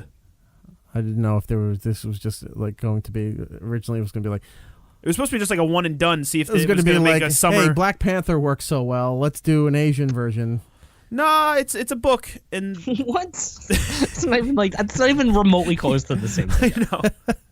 That's why I just kind of. Like, that's why I just said no. The ensemble black cast is like, let's do an ensemble Asian cast and make a movie. Since Black Panther did so well, let's do an Asian movie where the whole cast is Asian. And Black Panther's been in the works for like years. It wasn't like they just threw this movie together like 2 weeks ago. Right. Like, shit, we got to beat Black Panther at their own game. Like, no. I don't think that's what happened. I don't know. It could have been. Well, this Maybe. movie didn't. You this know movie, as much about the rich Asian movie as I do. No, this about movie- the Me Too movement. This movie, obviously just didn't get made this year and come out. It took a couple of years. They had to shoot everything, and then it usually takes a year before the movie comes out. It was always pitched as like a summer. But they knew Black Panther was coming out. And like, look, they're doing an ensemble cast. Why don't we do something with an ensemble cast? It's not remotely the same thing. Yeah, all right. it's not even close to the same thing. Well, I knew they had to change the title. I mean, this is how the story goes in my head. This was originally the title, and they're like, "Let's do that," and then they're like, "No, that's a bad idea. That we was shouldn't a do terrible that." thing. Yes. Oh God. You're. You know what? Hey, Giddles, you want to do the rest of the show? Here's the thing. That was just a rehashed joke from Black Panther. It was? Yes, because he went to the cab driver and he called him Brown Panther, remember? Because the cab driver Oh. Well, or that was in Deadpool. Yeah. It's in Deadpool 2. Yeah, Deadpool 2. I forgot all about that. Boo, Eric. No. Boo earns, my friend. Moving on. Smithers. So the Kevin Spacey movie tanked horribly. Probably. I'm still gonna see it. Like, I can't wait. It's gonna be the Gotti 2. Like, it's gonna be so good. Gotti 2. Could you imagine Gotti gets a sequel because of this? Like, hey. What do you mean we did bad? We didn't do the worst movie this Billionaires year. Boys Club. And we're not Billionaire Boys Club.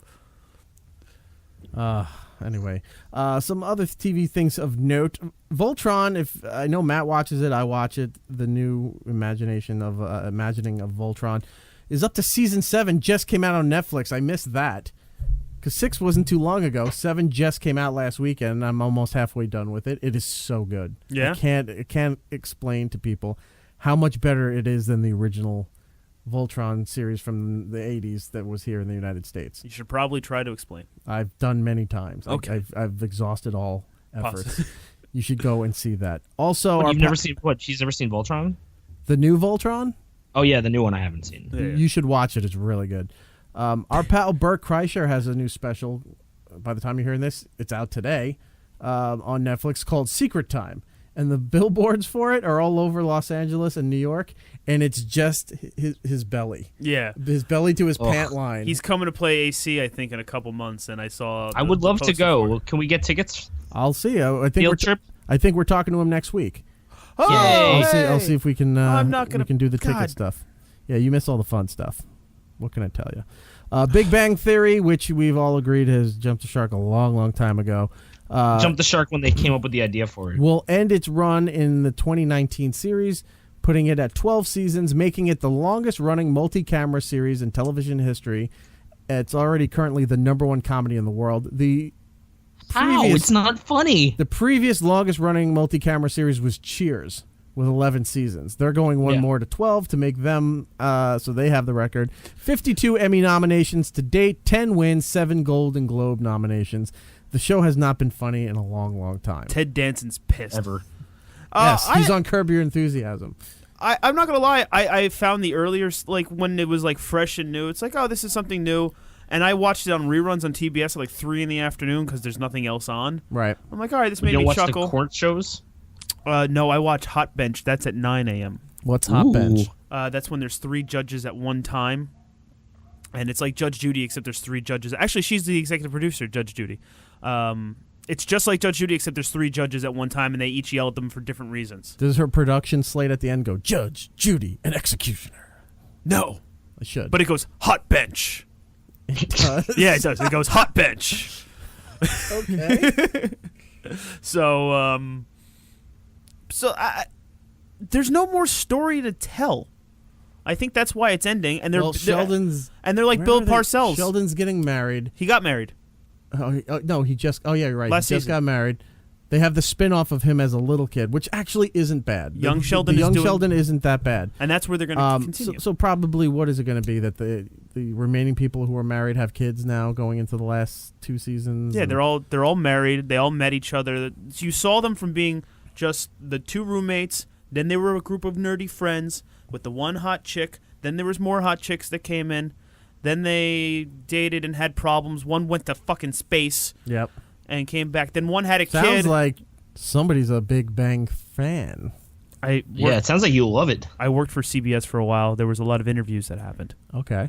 And now they're all married and We've happy. had a few of them on this show. They've all been very nice. Jim Parsons. Yeah, no, they're great people. Wallowitz, I can't remember his name, and Melissa Rausch. Yeah, so it was. I didn't mind the show, but like, there's nothing more to tell. Sometimes shows run their course, and I think they're taking the Seinfeld method of going out on top. Of course they are. It's the biggest show on television. Yeah, and the biggest show that CBS has right now. There's YouTube edits of Big Bang Theory that's been around forever. Watch Big Bang Theory without the laughs, and they just edit the punchlines, the joke. Like, they don't cut the material. They just take out the laugh track. They take out the laugh track, and you see that none of it is funny. It's so bad. Like, I remember I was watching one. It's just like, hey, Sheldon, are you going to go meet up with that girl later? 5 seconds of nothing. He's like, I don't know. Maybe. 5 seconds of nothing. It's so awful. Like, it's so bad. Like, what are you laughing at? You're laughing at a cue that's telling you to laugh. Ugh. No, thank you. Pass. Pass indeed. Also, some updates. But also, like, you were talking about like shows like running their course. Mm-hmm. I just read recently that this next season 4 might be the last season of Mr. Robot. Really? I have to Because get into that. I had heard originally that they said they were going to do like they had a planned 5-season arc, but next season is season 4. Right. So maybe they're just like wrapping it up. Maybe they're like, you know what, let's not stretch this out. Let's just end it on a good note. I don't know, but I thought that was kind of interesting. I respect series that do that. Yeah. Like, there are certain series that should have done like 2 seasons. I think that should have been it. The Following. Remember? Did you see The Following with Kevin Bacon? I loved the first 2 seasons of The Following, and then it got so fucking stupid. I know. I couldn't do the 3rd season. I gave up. I was calling it the stabbening because every episode someone would just get stabbed for no reason. It's like, oh, hold on, the phone's ringing. They answer the phone, and then like a knife comes out of the receiver and like stabs them in the head. It's like, how did that even happen? Yeah, like, there's certain shows that should have stopped after 2 seasons. I respect the content more that way. Like, but it's a big money grab nowadays, you know. Yeah. And it's hard too because I feel like a lot of shows that know when they need to end, they know, like, they're like, okay, this is my project, this is my baby, this is what I'm doing, this is the story I want to tell, you know. Like Breaking Bad ended at the perfect time. Like, it could not, like, there was not one filler episode of that show. I know some people will say the Fly episode was, but I really love that episode. But you know, there's a time and place to end shows, and some people know how to do it and some people don't. Yeah, there was a lot of use of Alexa in the last season. Do you know that it's tied in through Alexa? What is? You ask Alexa to enable the Daily 5-9. I did it towards the end of last season. It starts breaking in like it's being hacked on an underground like radio network kind of thing where they're talking. Oh, from Mr. Robot? From Mr. Robot, but it's coming through the Alexa. And then while that's going on, all of a sudden you hear some weird noise and another voice pops in like it's like Remy's talking to himself in his head. It's talking to you, and then it comes out of that and goes back to the broadcast and all this weird shit. It goes on for at least an hour. Like, they put so much into the content for the Alexa stuff, it made it even more creepy. It's like, I need to unplug the Alexa. I can't be using this anymore. Wow. Dude, they put so much hidden stuff into that show that you can go on the Mr. Robot Reddit like almost every day and find some new hidden thing that no one knew was in there. I remember my favorite was, and this isn't a spoiler because this is so fucking obscure, but there was an episode in season 2 where there was a weird noise. It was like a sound. And someone figured out that sound was actually like an audio file, figured out how to transcode the audio file, and then printed it out. And it ended up being a picture that was used 5 episodes later in Mr. Robot. So it's like there's seriously like deeply hidden secrets to that show that people are still discovering. So weird, but it's so exciting. Yeah, dude. That's what's cool. Yeah, when you sit on the edge of your seat like that for a program. It's just because then you start to wonder, like, has this been going on in television the whole time? Are there things in other shows that do this? Yeah, but they'll even do it. They'll Probably break the fourth wall all the time. They'll break the fourth wall all the time. There's an episode where Elliot is sitting in a room and he has the like his narration going, and he's like, man, I really need to figure out a way to get out of this problem. It's like, can you figure it out? And then the camera just slowly starts panning the room, and it's like really fucking strange. Like they do lots of weird things like that, so you don't really you question your sanity at the end of every episode. Big Bang does have that, by the way. When you hear Sheldon's no, my Allen when you hear Sheldon's ringtone, it's really one of those files that changes over to an image, and it's the blueprints to make the 3D printable gun so that you can kill yourself for watching Big Bang Theory. Finally, that took a while to develop, Eric. No, but that's what Mr. Robot does. The punchline. There was no punchline. Yep, it takes a while to develop. They're trying to thin out the herd, if you will. If you're smart enough to figure that out, that you want to get rid of you, it's government mind control. Heard that. Heard that. Heard that. HBO announced that Watchmen is going to be available in 2019. They have not set the air date, but it will be available in 2019, which I'm excited about. Netflix picks up Glow for season 3. Wait, hold on a second. We're just gonna skip over Watchmen. Hold on a second. Is this gonna take place like? Is it like they're doing the show to like redo the movie? Like, do we have any information? I think it's going to be a whole different world with the Watchmen. I don't have a lot of it other than HBO just announced that it'll be available in 2019. That's all they've really said about it so far. Yeah, there hasn't been a lot revealed. I don't even think all the characters are going to be in there from the movie. Not off the bat. Yeah. So I don't know. There's just gonna be one guy with watches. Just the blue naked guy just standing awkwardly bent over, and then you have to look at that the whole time. Anybody want to watch? The scene just starts. He's deep in the fridge looking for something. He's talking with his ass like Ace Ventura. Excuse me. Excuse me. I'm looking for trouble. And it's a portal to another world. It's always a portal. Netflix announces season 3 for Glow. Anybody watch that? I've heard nothing but great, amazing things. It is. I haven't finished season 2 yet, but it's a great show. Alison Brie is very good in it. Mark Maron is very good in it. There's appearances from older, more obscure WWE wrestlers or TNA Impact wrestlers show up throughout the show there. It's set in the 80s. Now the show, moving into season 3, the Glow television show is finally moving to Las Vegas, which is where, if you watched it in the 80s, it was from the ballroom of the Bally's in Las Vegas. So when all that weird hokey wrestling stuff was going on, now they're up to that point where now it's going to be Glow that everybody knows from way back in the day. Interesting. So you should check that out. Giddles had an update on a show that he likes called Utopia, which if you know of Utopia, was originally a British show. Yeah, it was a British show. It was on UK4. It had 2 seasons, and I've talked about it a couple times on the show before, but it's probably one of my favorite shows. It's super dark. It's a conspiracy show. It's filled with crazy ultra-violence that like you just do not see coming out of nowhere. So it's very shocking. And the director made it that way on purpose. And he was just like, yeah, problem with TV nowadays is that everyone makes things so that like you're used to violence. You're used to like things that happen. And he's like, so I wanted to make it shocking where like, yes, someone will be having a conversation and someone will just stab them right in the throat, like, so you get like that horror of like real life violence. But the show was supposed to be picked up by HBO. David Fincher was like the producer and Gillian Flynn was the writer, and nothing ever happened with it. Like, it was always in talks and stuff like that. And then about a month and a half ago, Amazon just dropped that they picked it up and that they already have the first 9 episodes written, and they start shooting it this fall. So it should be very interesting. But for the people who don't know, the premise is these people who are looking for something called the Utopia Manuscript. And it is a graphic novel that was written by a crazy person that basically predicts some upcoming tragedies that are going to happen in the country and the entire world.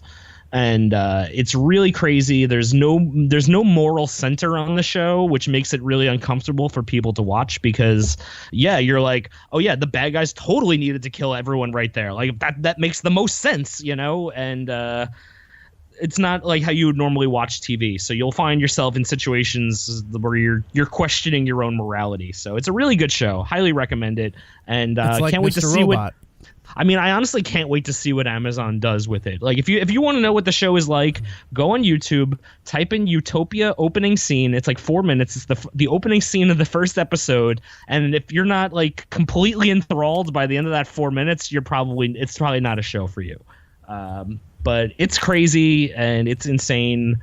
It's one of the best shot shows I've ever seen. It has one of my favorite soundtracks, and the color scheme is just mind-blowing. So I don't know, I feel like I talk about this show a lot, but no one ever sees it because it's British. So we'll have to see what Amazon does. So that 4-minute clip you're talking about is from the British show? Yeah, it's from the British show. All right, because I was gonna say they have 9 scripts. How do they have the first 4 minutes done? But all right. Yeah, it's just the opening scene of the show. It sets up like what's happening. The scene takes place in a comic book shop. So it totally is it very fits in similar to the British version, or are there changes? I have to no it, idea. I have no idea what's going to happen with the British version of the show, or the American version of the show. I have no idea, other than Gillian Flynn is writing it, and she's a good writer, so I have high hopes for it. But I think, if anything, they should have just bought the rights and re-aired it, because it's just like, I don't know how you redo this show. Like, I'll have to look for the British version. Yeah. I mean, there's stuff in this show that's like, I don't want to spoil anything, but there's stuff that like they literally, I don't know, there's no way they'll be able to show it in America. No way. Even on Amazon, where nothing's censored? Okay. So there's an episode, and this is spoiler for the British episode, for people who are going to watch the British series, but the 3rd episode of the first season opens up with a dude going into a school and just killing children to frame another child. So, like, I don't know if that'll fly on American TV, you know? It won't. I don't think Amazon would approve of that. That's what I'm saying. It's like stuff like that. And you don't actually see anything. Like, you see the guy walk in, and then you just hear the gunshots and children screaming from a room, and it's really horrific. But I don't see how Amazon could possibly do that with like the current culture of like America. Like, I think because like in Britain, that caused the show to be like, oh, I don't know if we can keep airing the show. And they lost a lot of viewers after that. And they never really recovered. But it was like on an upward streak. And then that happened. And people were like, oh, I don't know if I could keep watching this show. And it's definitely a very big litmus test. I was going to say that if the writer that you quoted, or the creator that you quoted, that they were trying to redo television so that you're not used to things like that, that might be something. Dude, it's like you can go on YouTube, just go to YouTube's Utopia school scene, and you'll see what I'm talking about. And like I said, you only see a security guard getting shot. You don't see any children getting shot or anything, but you just hear the sounds, and it is one of the most horrific things like that you'll see on TV. It's crazy. So I don't know how they'll do that then. But you should watch it. It's really good. Okay. I'll watch it. Because it's really fucked up. All right. Yeah. All right. Let's go to the phone. Scotty in Las Vegas. Scotty. Hey, Eric. Just want to see if you watched Disenchantment on Netflix and what you thought of it. I have only seen the first episode. I know Giddles is about halfway through, right? Yeah, I've seen the first 5 episodes now. Okay. And I'm thoroughly on the meh train for this. Like, I personally haven't found any characters that I really like. I think that it's very slow. I'm just not really into the story yet, but a lot of people I've talked to and people whose opinions I trust told me that episode 6, it really picks up and it gets better. So I'm gonna finish it out. It's a Matt Groening show. I love Futurama. I love The Simpsons, and I'm not the first person to say that the season 1 of The Simpsons is almost completely unwatchable, other than a couple of scenes and a couple of like minor episodes here and there. So like this show might just be like that, where it's just looking to find its legs, and then once it does, it's gonna be awesome. So I don't know. My one coworker said she finished the whole season, and she cannot wait for season 2 because she wants to know how like the season ends. Because when you start it off on Netflix, it just says part 1 for the first 13 episodes. So there's a part 2 that's going to be coming. And when I was looking up one of the voice actors' names, because I knew the voice, it's the guy from IT Crowd. It said that he's in 20 episodes of the show. The boss's son. When Matt Berry? He takes over.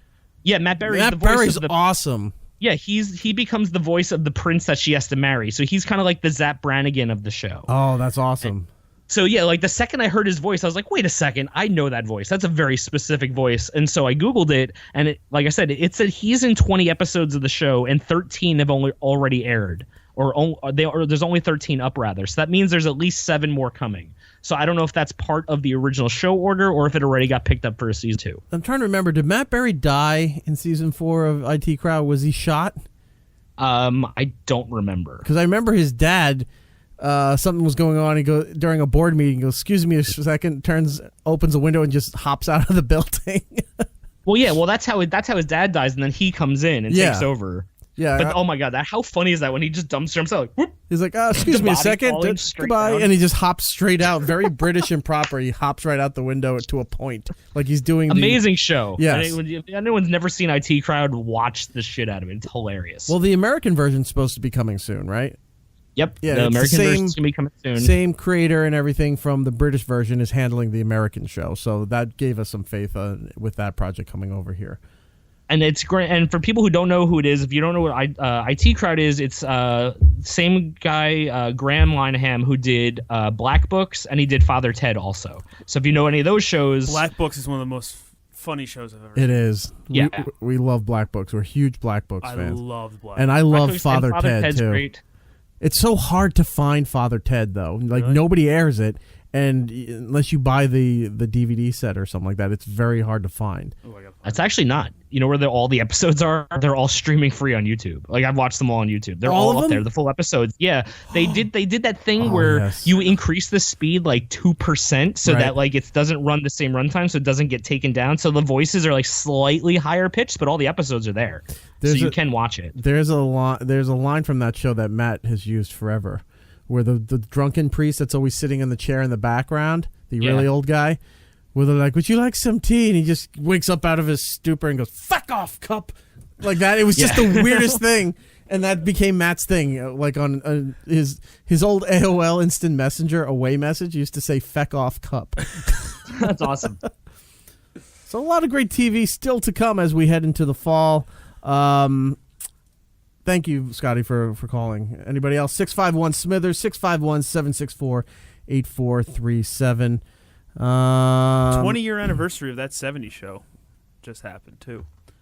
I wasn't that big a fan. I watch it on reruns sometimes, but I really didn't. I think it was one of those shows just like Big get Bang. Into it. They overplayed it at the end. Yeah, that's probably. But now true. they're talking about it because it's all about these reunion shows, man. Do you remember that 80s show? Here's the thing that's creepy about it. Yeah. Is that the show premiered in 1998, but it takes place in 1978. So now we're on the 20-year anniversary. So like we're in that same time. If we made the show now, it would be about the 1998s. That's you know what I what- mean? And it would be the same exact time difference of when that show was made. Mila Kunis is the only one who actually said, yeah, if we did the show, it would have to be in the 90s.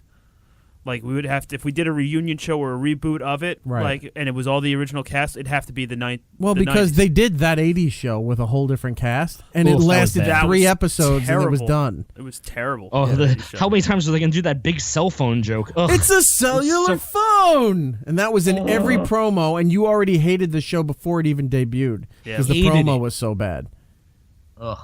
Everyone's doing well though from that show except one, Danny Masterson. Right. Yeah, he's not doing good. Isn't he another one on the rape thing? He is. Sexual allegations, and he got fired from his Netflix show because of it. The Ranch. Yep. It was him and Ashton Kutcher. Yep. Yep. Well, it sounds like he's going to be on the ranch with a bunch of other ranchers. He is. Also, speaking of shows that have been around forever, the VMAs were last Monday. They were back in New York City. It was a huge ordeal as far as, the city goes. But I watched the show. It is such garbage. And it's not old man, out of touch with the music stuff. Just the show in general was garbage. The woman loved it, said it was the best one in the last almost 10 years. How old is she? Is she of the millennial generation? No, she's 30-something. I'm not saying that to be vague. I just don't remember. No. I should probably look that up. DJ Khaled cannot do anything but ruin everything that he's around. That I agree with. So they were doing the Video Vanguard Award, which is they give this award to whoever is a legendary performer. Michael Jackson, Madonna, I think Prince. It started with Michael Jackson. Yeah, but you have to be of that level, that kind of longevity, whatever. So this year they gave it to Jennifer Lopez, which makes sense. She's been around forever, both television, dance, and music. She's done it all and had huge hits, movies. And so they did a big montage, like a Broadway review almost kind of thing of her songs. Like she'd do a little bit of this, a little bit of this, a little bit of 10 this. straight minutes. Yeah, and it was good. It was very good. I'm not a big J-Lo fan, but the way everything was done and the choreography, the sets, it was good, and she deserved that achievement. The last song, fucking DJ Khaled walking through the audience with the microphone. He loves to say "bless up" and "let's go." Bless up all the time. That's his snap. And "let's go." He's just nothing but crutches, right, as his buzzwords, and they're the stupidest crutches. You just have this stupid catchphrase, "up and let's go." It's because the up and at them. The last song is Up and technically let's not go. hers. The what? That last song she sang is technically not hers. Because he puts his name, DJ Khaled featuring whoever the artist is, and they're doing all the work. Like that Rihanna song that was huge not too long ago. DJ Khaled has a #1 song right now. He's fucking worthless. He's not doing anything in the song. It's just Justin Bieber singing the whole time. He produces the songs, and then it says featuring whoever the artist is. Yeah. They do the entire song, and then it's him just going, what's his record company called? I don't know, but usually he's just saying yeah. Yeah. But like not the cool kind of yeah like Little John used to do. It's just he's repeating the chorus in auto-tune as a shout out. Like he doesn't it's that dude, yeah. That's how he's rich, man. Oh, we the best music. He says that all the time in the songs because it's we the best music. We the best music. Bless up, DJ Khaled. Let's go. Yeah. Yeah, everybody get up. Let's go. You might want to stop. You might want to stop. You probably owe him money. Fuck him. Fuck him. And then he comes out, please welcome father of Assad, DJ Khaled. How about no? How about how he might be a good producer, but that's all he should be. He should be the behind the scenes guy. He's obnoxious as fuck. He's annoying to hear him talk. He can't speak properly. He sounds like an ignorant asshole. And he just ruins every project that he's on board because he doesn't shut the fuck up. He inspires people on Snapchat, Eric. He won't go down on his wife. He skips festivals. What? Oh yeah, he did a whole thing where he talks about like a real man doesn't go down on a woman. He tells his wife what to do. Like she needs to please him sexually and all that. This is true. You seen her? Oh yeah, I'm not making this up. Yeah, I wasn't just like throwing out a line. Like this is something like he said. It was like mocked on the internet. He got a lot of like heat for that shit because he's pulling that old fashioned, Well, the best was Muslim he made that tweet, shit. and the Rock just said the Rock made a tweet or something that was just like, oh, don't worry, I always help the ladies out or something like that. It had like 50 billion retweets by ladies being like, oh, come over, Rock. Yeah, the Rock was the Rock was pretty much saying like I dive in there and go for mine, and yeah, and then these women are like, oh my god, the Rock's amazing. I want a Rock T-shirt that says that. Like, fuck DJ Khaled. Yeah, I want the Rock. I want a Rock T-shirt that just has him doing the eyebrow, and that's what it says. I dive in there and do mine. I can go for mine. But can you smell what the Rock is munching? Yes. So, because he also did because the Rock used to do in the wrestling. Rock used to talk about pie. Whenever he had to talk to women or something like that, he would just mention about eating pie, so he could work the euphemism. He went back to his pie routine on social media when he's talking about Khaled not going. He's like, I love pie. I can't get enough of pie. Like there's some, and he's speaking it. It wasn't text. He's videotaping himself how much he loves pie, and women went nuts for it. Good for The Rock. The Rock can do no wrong. Anyway, so besides DJ Khaled ruining part of the J-Lo montage performance, the selling of sponsorships has really gotten, just when you thought they couldn't oversaturate logos everywhere, you know, you like wrestling has Snickers presents, you know, WrestleMania, or you know, Subway presents Hell in a Cell. Like, they have those things. UFC has them too. Red carpet stuff, you see the step and repeats have the logo, and then they'll say sponsored by like T-Mobile or something like that, right? You know where the incorporations are infused to offset the cost of events like this. They sponsor the categories now. The VMAs did this, and it's only a matter of time before you see every other award show do this. Where they was it like the Kia best song of the radio comes on or something? No, like, what do you mean? They had, it's like you know, best male vocalist brought to you by Snickers. I don't know. No, it would be Taco Bell presents best new artist. Yeah, I did see that. That's what. And then I'm like, wait a minute, they're sponsoring the categories now. So throughout the categories, there's different sponsors, or you know, because the two I saw were Taco Bell. I didn't pay attention to the others. There might have been other, like Pepsi presents, you know, best female singer of 2018. I'm like, oh my God, it's going to get to the point where everything is so corporate logoed and infused. It's like, people don't want to watch award shows to begin with. And now you're going to push whatever's left of the older crowd out.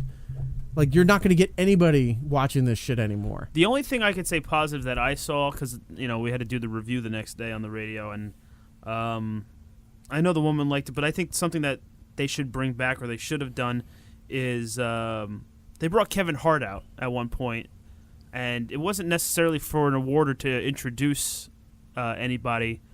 I think to shame him. I think they is Kevin Hart and Tiffany Haddish, because they have a movie coming out. But he came out, he came out and did some jokes and actually messed with the people in the crowd a little bit, some of the stars. But it wasn't like, the reason why the younger generation loved the VMAs is because, you know, it wasn't so. It was the meeting of different worlds that normally wouldn't intersect. Yeah, with each and it other. wasn't that monologue type style from the late night shows. You know, you'd have Chris Rock come out and just tear apart in the bands and the people involved with this, right? Yeah, but like in a mean stand-up comedy way. You know, it's not like when you look at Kimmel, when he does the Oscars and everything, it's still like he's doing his monologue at the beginning of his show is the beginning of the Oscars. Right. So, like, I thought it was kind of cool that Kevin Hart came out and kind of destroyed it like the way Chris Rock used to do it. But then that's the highlight of the whole show for me, though. You like the part where Tiffany... I said her part was not good. Okay, that's what I was going to get to. She tried. Her part where they have her saying something, and then he was doing the hype man from, you know, in a rap battle kind of thing, where... if some guy made an insult, then his boy behind him would start going, "Oh my God, he said this! I can't believe it!" Like, he was doing that stuff to accent the jokes that she was making, and she's doing the post on. I'm like, this is horrible. Well, it's because she was more throwing shade, where he was just making actual right things that he was just saying the obvious, but it just, where she was trying to be mean. It looked bad on Kevin's part. Yeah, well, he had no choice. I know he was the Mike Myers to Kanye. He was trying to save it. I understand, but it looked horrible. Because I'm watching this, I'm like, what is Kevin doing? Why is he doing this? He's collecting a paycheck. I know he is, but at some point, you know, when you do enough to collect paychecks, people are like, I'm tired of seeing that guy. Do you know he has a show where he just sits in trying. What? He has a podcast show where he just sits in an ice bath with people and talks to people. I didn't know that. He has a radio channel on Sirius XM. I wonder if Kevin that's Hart's Laugh Out Loud network. Yeah, well, he did this. He has one where he this week he interviewed Lamar Odom, and it's just, I forgot what it's called. Oh, it's like called Cold as Balls or something, and they just sit in ice baths and talk. It's weird. Kevin Hart's doing a lot. Yeah, it is. It's called Kevin Hart Cold as Balls. It's a YouTube series. Yeah, they're sitting in ice baths. Here's one with Gabby Douglas. Here's one with Lamar Odom. Yeah, there's a bunch of them in there. Yeah, he's got a lot. See, that's fine. That I think is funny, and that I get. But oh man, to wrap up the VMA stuff, Cardi B was being praised like she's fucking Aretha Franklin at this place. Who's Cardi B? I have no idea. Cardi who B is this dumb stripper from the Bronx who can barely speak, and she somehow she saved up enough money from stripping to record a song, and then the song took off. Yeah. I don't even know what the fucking song is called. Hold on a second. Cardi B hit.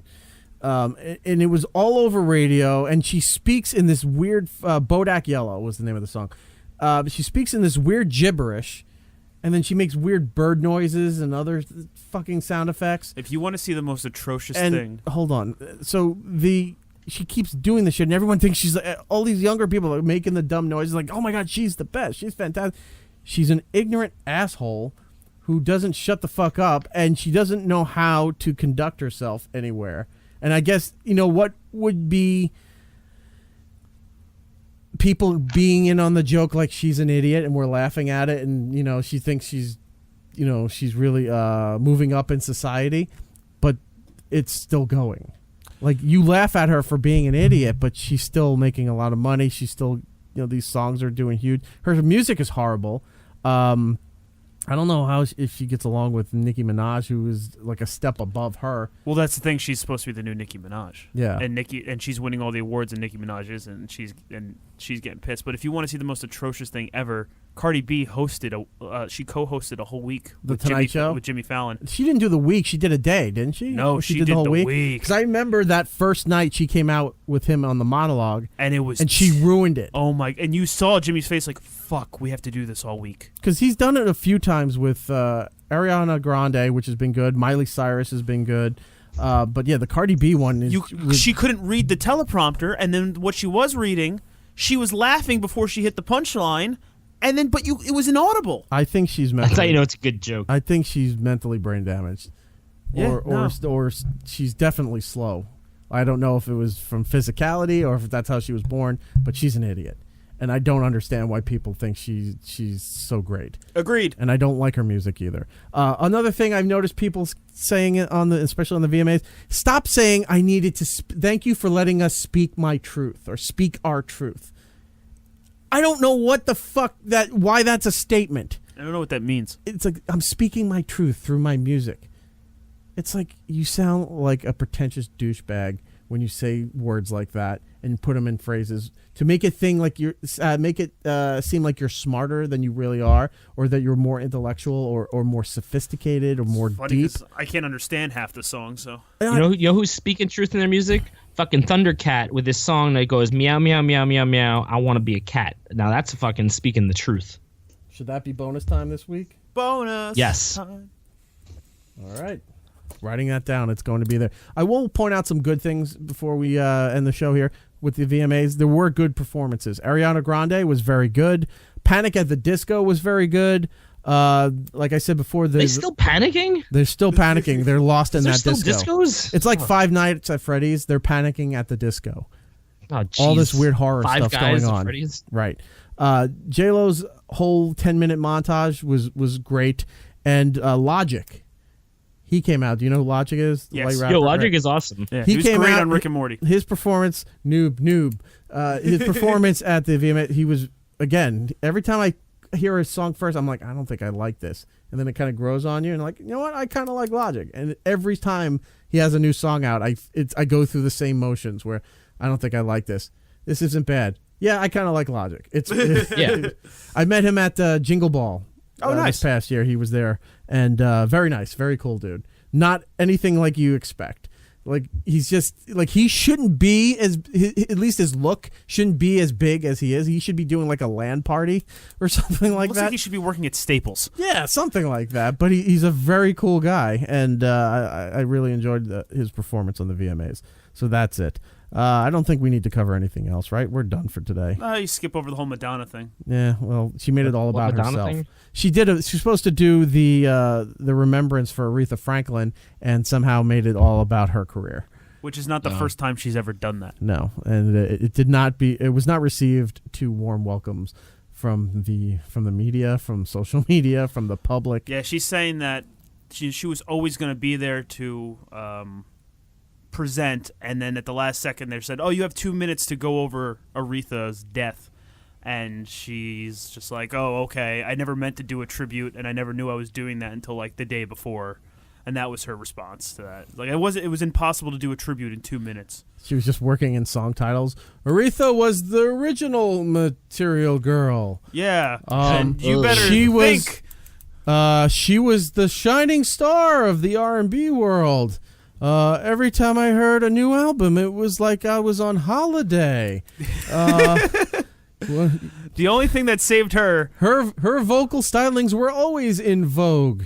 I can't believe you know that many Madonna songs where you could just keep going like that. She has a plethora of hits.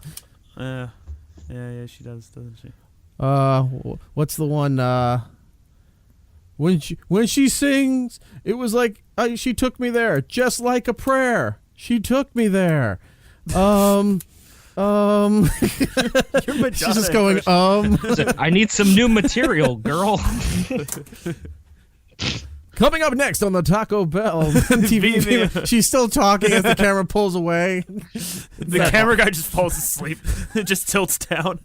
When I was in college in Buffalo, there was a local punk band called the Aretha Franklins, and they were great. A lot of bonus time. Is bonus time just me like rambling? No, bonus time is going to be your Thundercats. Your Thundercat song. Oh, he doesn't know what bonus time is. Aretha really knew how to express herself. She really got into the groove of the music industry. I'm not laughing anymore that you're doing the song titles. I'm laughing at your deep voice that sounds like I would play her records as a young lady, and my dad would yell to keep it down, and I would say, Papa, don't preach. This is the amazing music. And then he said, you're in trouble now. You're really crossing the borderline. I will always remember her as a ray of light in my life. You're not even trying to do Madonna anymore. Now, it is time for Aretha to take a bow. Thank you. You still have 2 minutes. God damn it! Oh, that's the way to end the show. Oh, did I have 4 minutes? No, 2 minutes. Oh God. No, she was really the one producer's like, she's over her time. He's like, no, we're going with this. It's like, this will be all over the news tomorrow. This is gonna be great. She's like, she's looking off to the side like, am I done? The guy keeps going like this. Stretch, you're doing great. Stretch. She's been up there for 5 minutes. She doesn't remember. She's quoting Prince songs now. She's like, I feel like a virgin up here. I remember hanging out with Aretha. She would always like, let's go crazy. Let's go nuts. And we would party like it's 1999. This is fucking brilliant. All right, with that music means the show is over. We need to go around the room and do the plugs. Giddles, what do you have? Giddle Base on the Twitter, Instagram, Xbox Live. Gonna be doing some takedowns this fall. I think October, the chili takedowns coming up, so I'm gonna start preparing for that. And just gonna be playing a bunch of Overwatch and Fortnite. So if you want to hit me up, I will be on the Xboxes. Speaking of Fortnite, we'll go to Trevor. As we were doing the show today, Fortnite either is hinting at Season 6 already, which they've done before, or they're hinting at the new weapon that came out today, Rift in a Pocket. That's what I'm calling it. I don't know if that's actually what it's called. It seems like some pink electric lightning has shot out of the rift at the top and has hit Pleasant Palms. Paradise Palms? I don't know. I get all the names mixed up. Yeah, Paradise Palms. Paradise Palms. So a pink rift in your pocket. Yep, and it looks like, well done. It could be hinting at Season 6 or the new weapon. It happened while we've been recording, so we'll dive into that a little bit more. Dive into the pink rift in your pocket. Got it. And yeah, nice. Just like The Rock would do. I gets mine. BTG Trevor on Twitter. Got a big announcement coming up that's going to be happening after Labor Day. Still finalizing some things, but the guys here know we've been working on some new technology. Look me up on Instagram at Podcast Dummies, and maybe if you'd like to start to subscribe to something called twitch.tv/Podcast Dummies. It's a blank slate right now, but it's going to be not blank very soon. You probably should have waited on that until you had something up there. No. To promote it. Why? For me, it's Erock Radio across the board on social media and Xbox. But for the show, more important, it's Erik Nagel across the board. Follow us on Facebook. Subscribe to us on YouTube. Subscribe to us wherever you get your podcasts. We have information. Look for our social media about how to get the posters. We're going to be giving them away now. So I'll post the information on how you can win one of those posters. Also, give us a call, 651-SMITHERS. That's 651-764-8437. Matt O.G. will rejoin us next week. Trevor will be out next week officiating a wedding. We'll see how all that goes. I think that's it. Until the next time, everybody. Have a wonderful seeing you. Are you purposely not getting your line right anymore? No, it's have a wonderful time. And we'll be seeing you. It's Erik Nagel. And that's all the time we have. Follow the show at It's Erik Nagel on Twitter, Facebook, and YouTube. Unless we do something stupid or something better.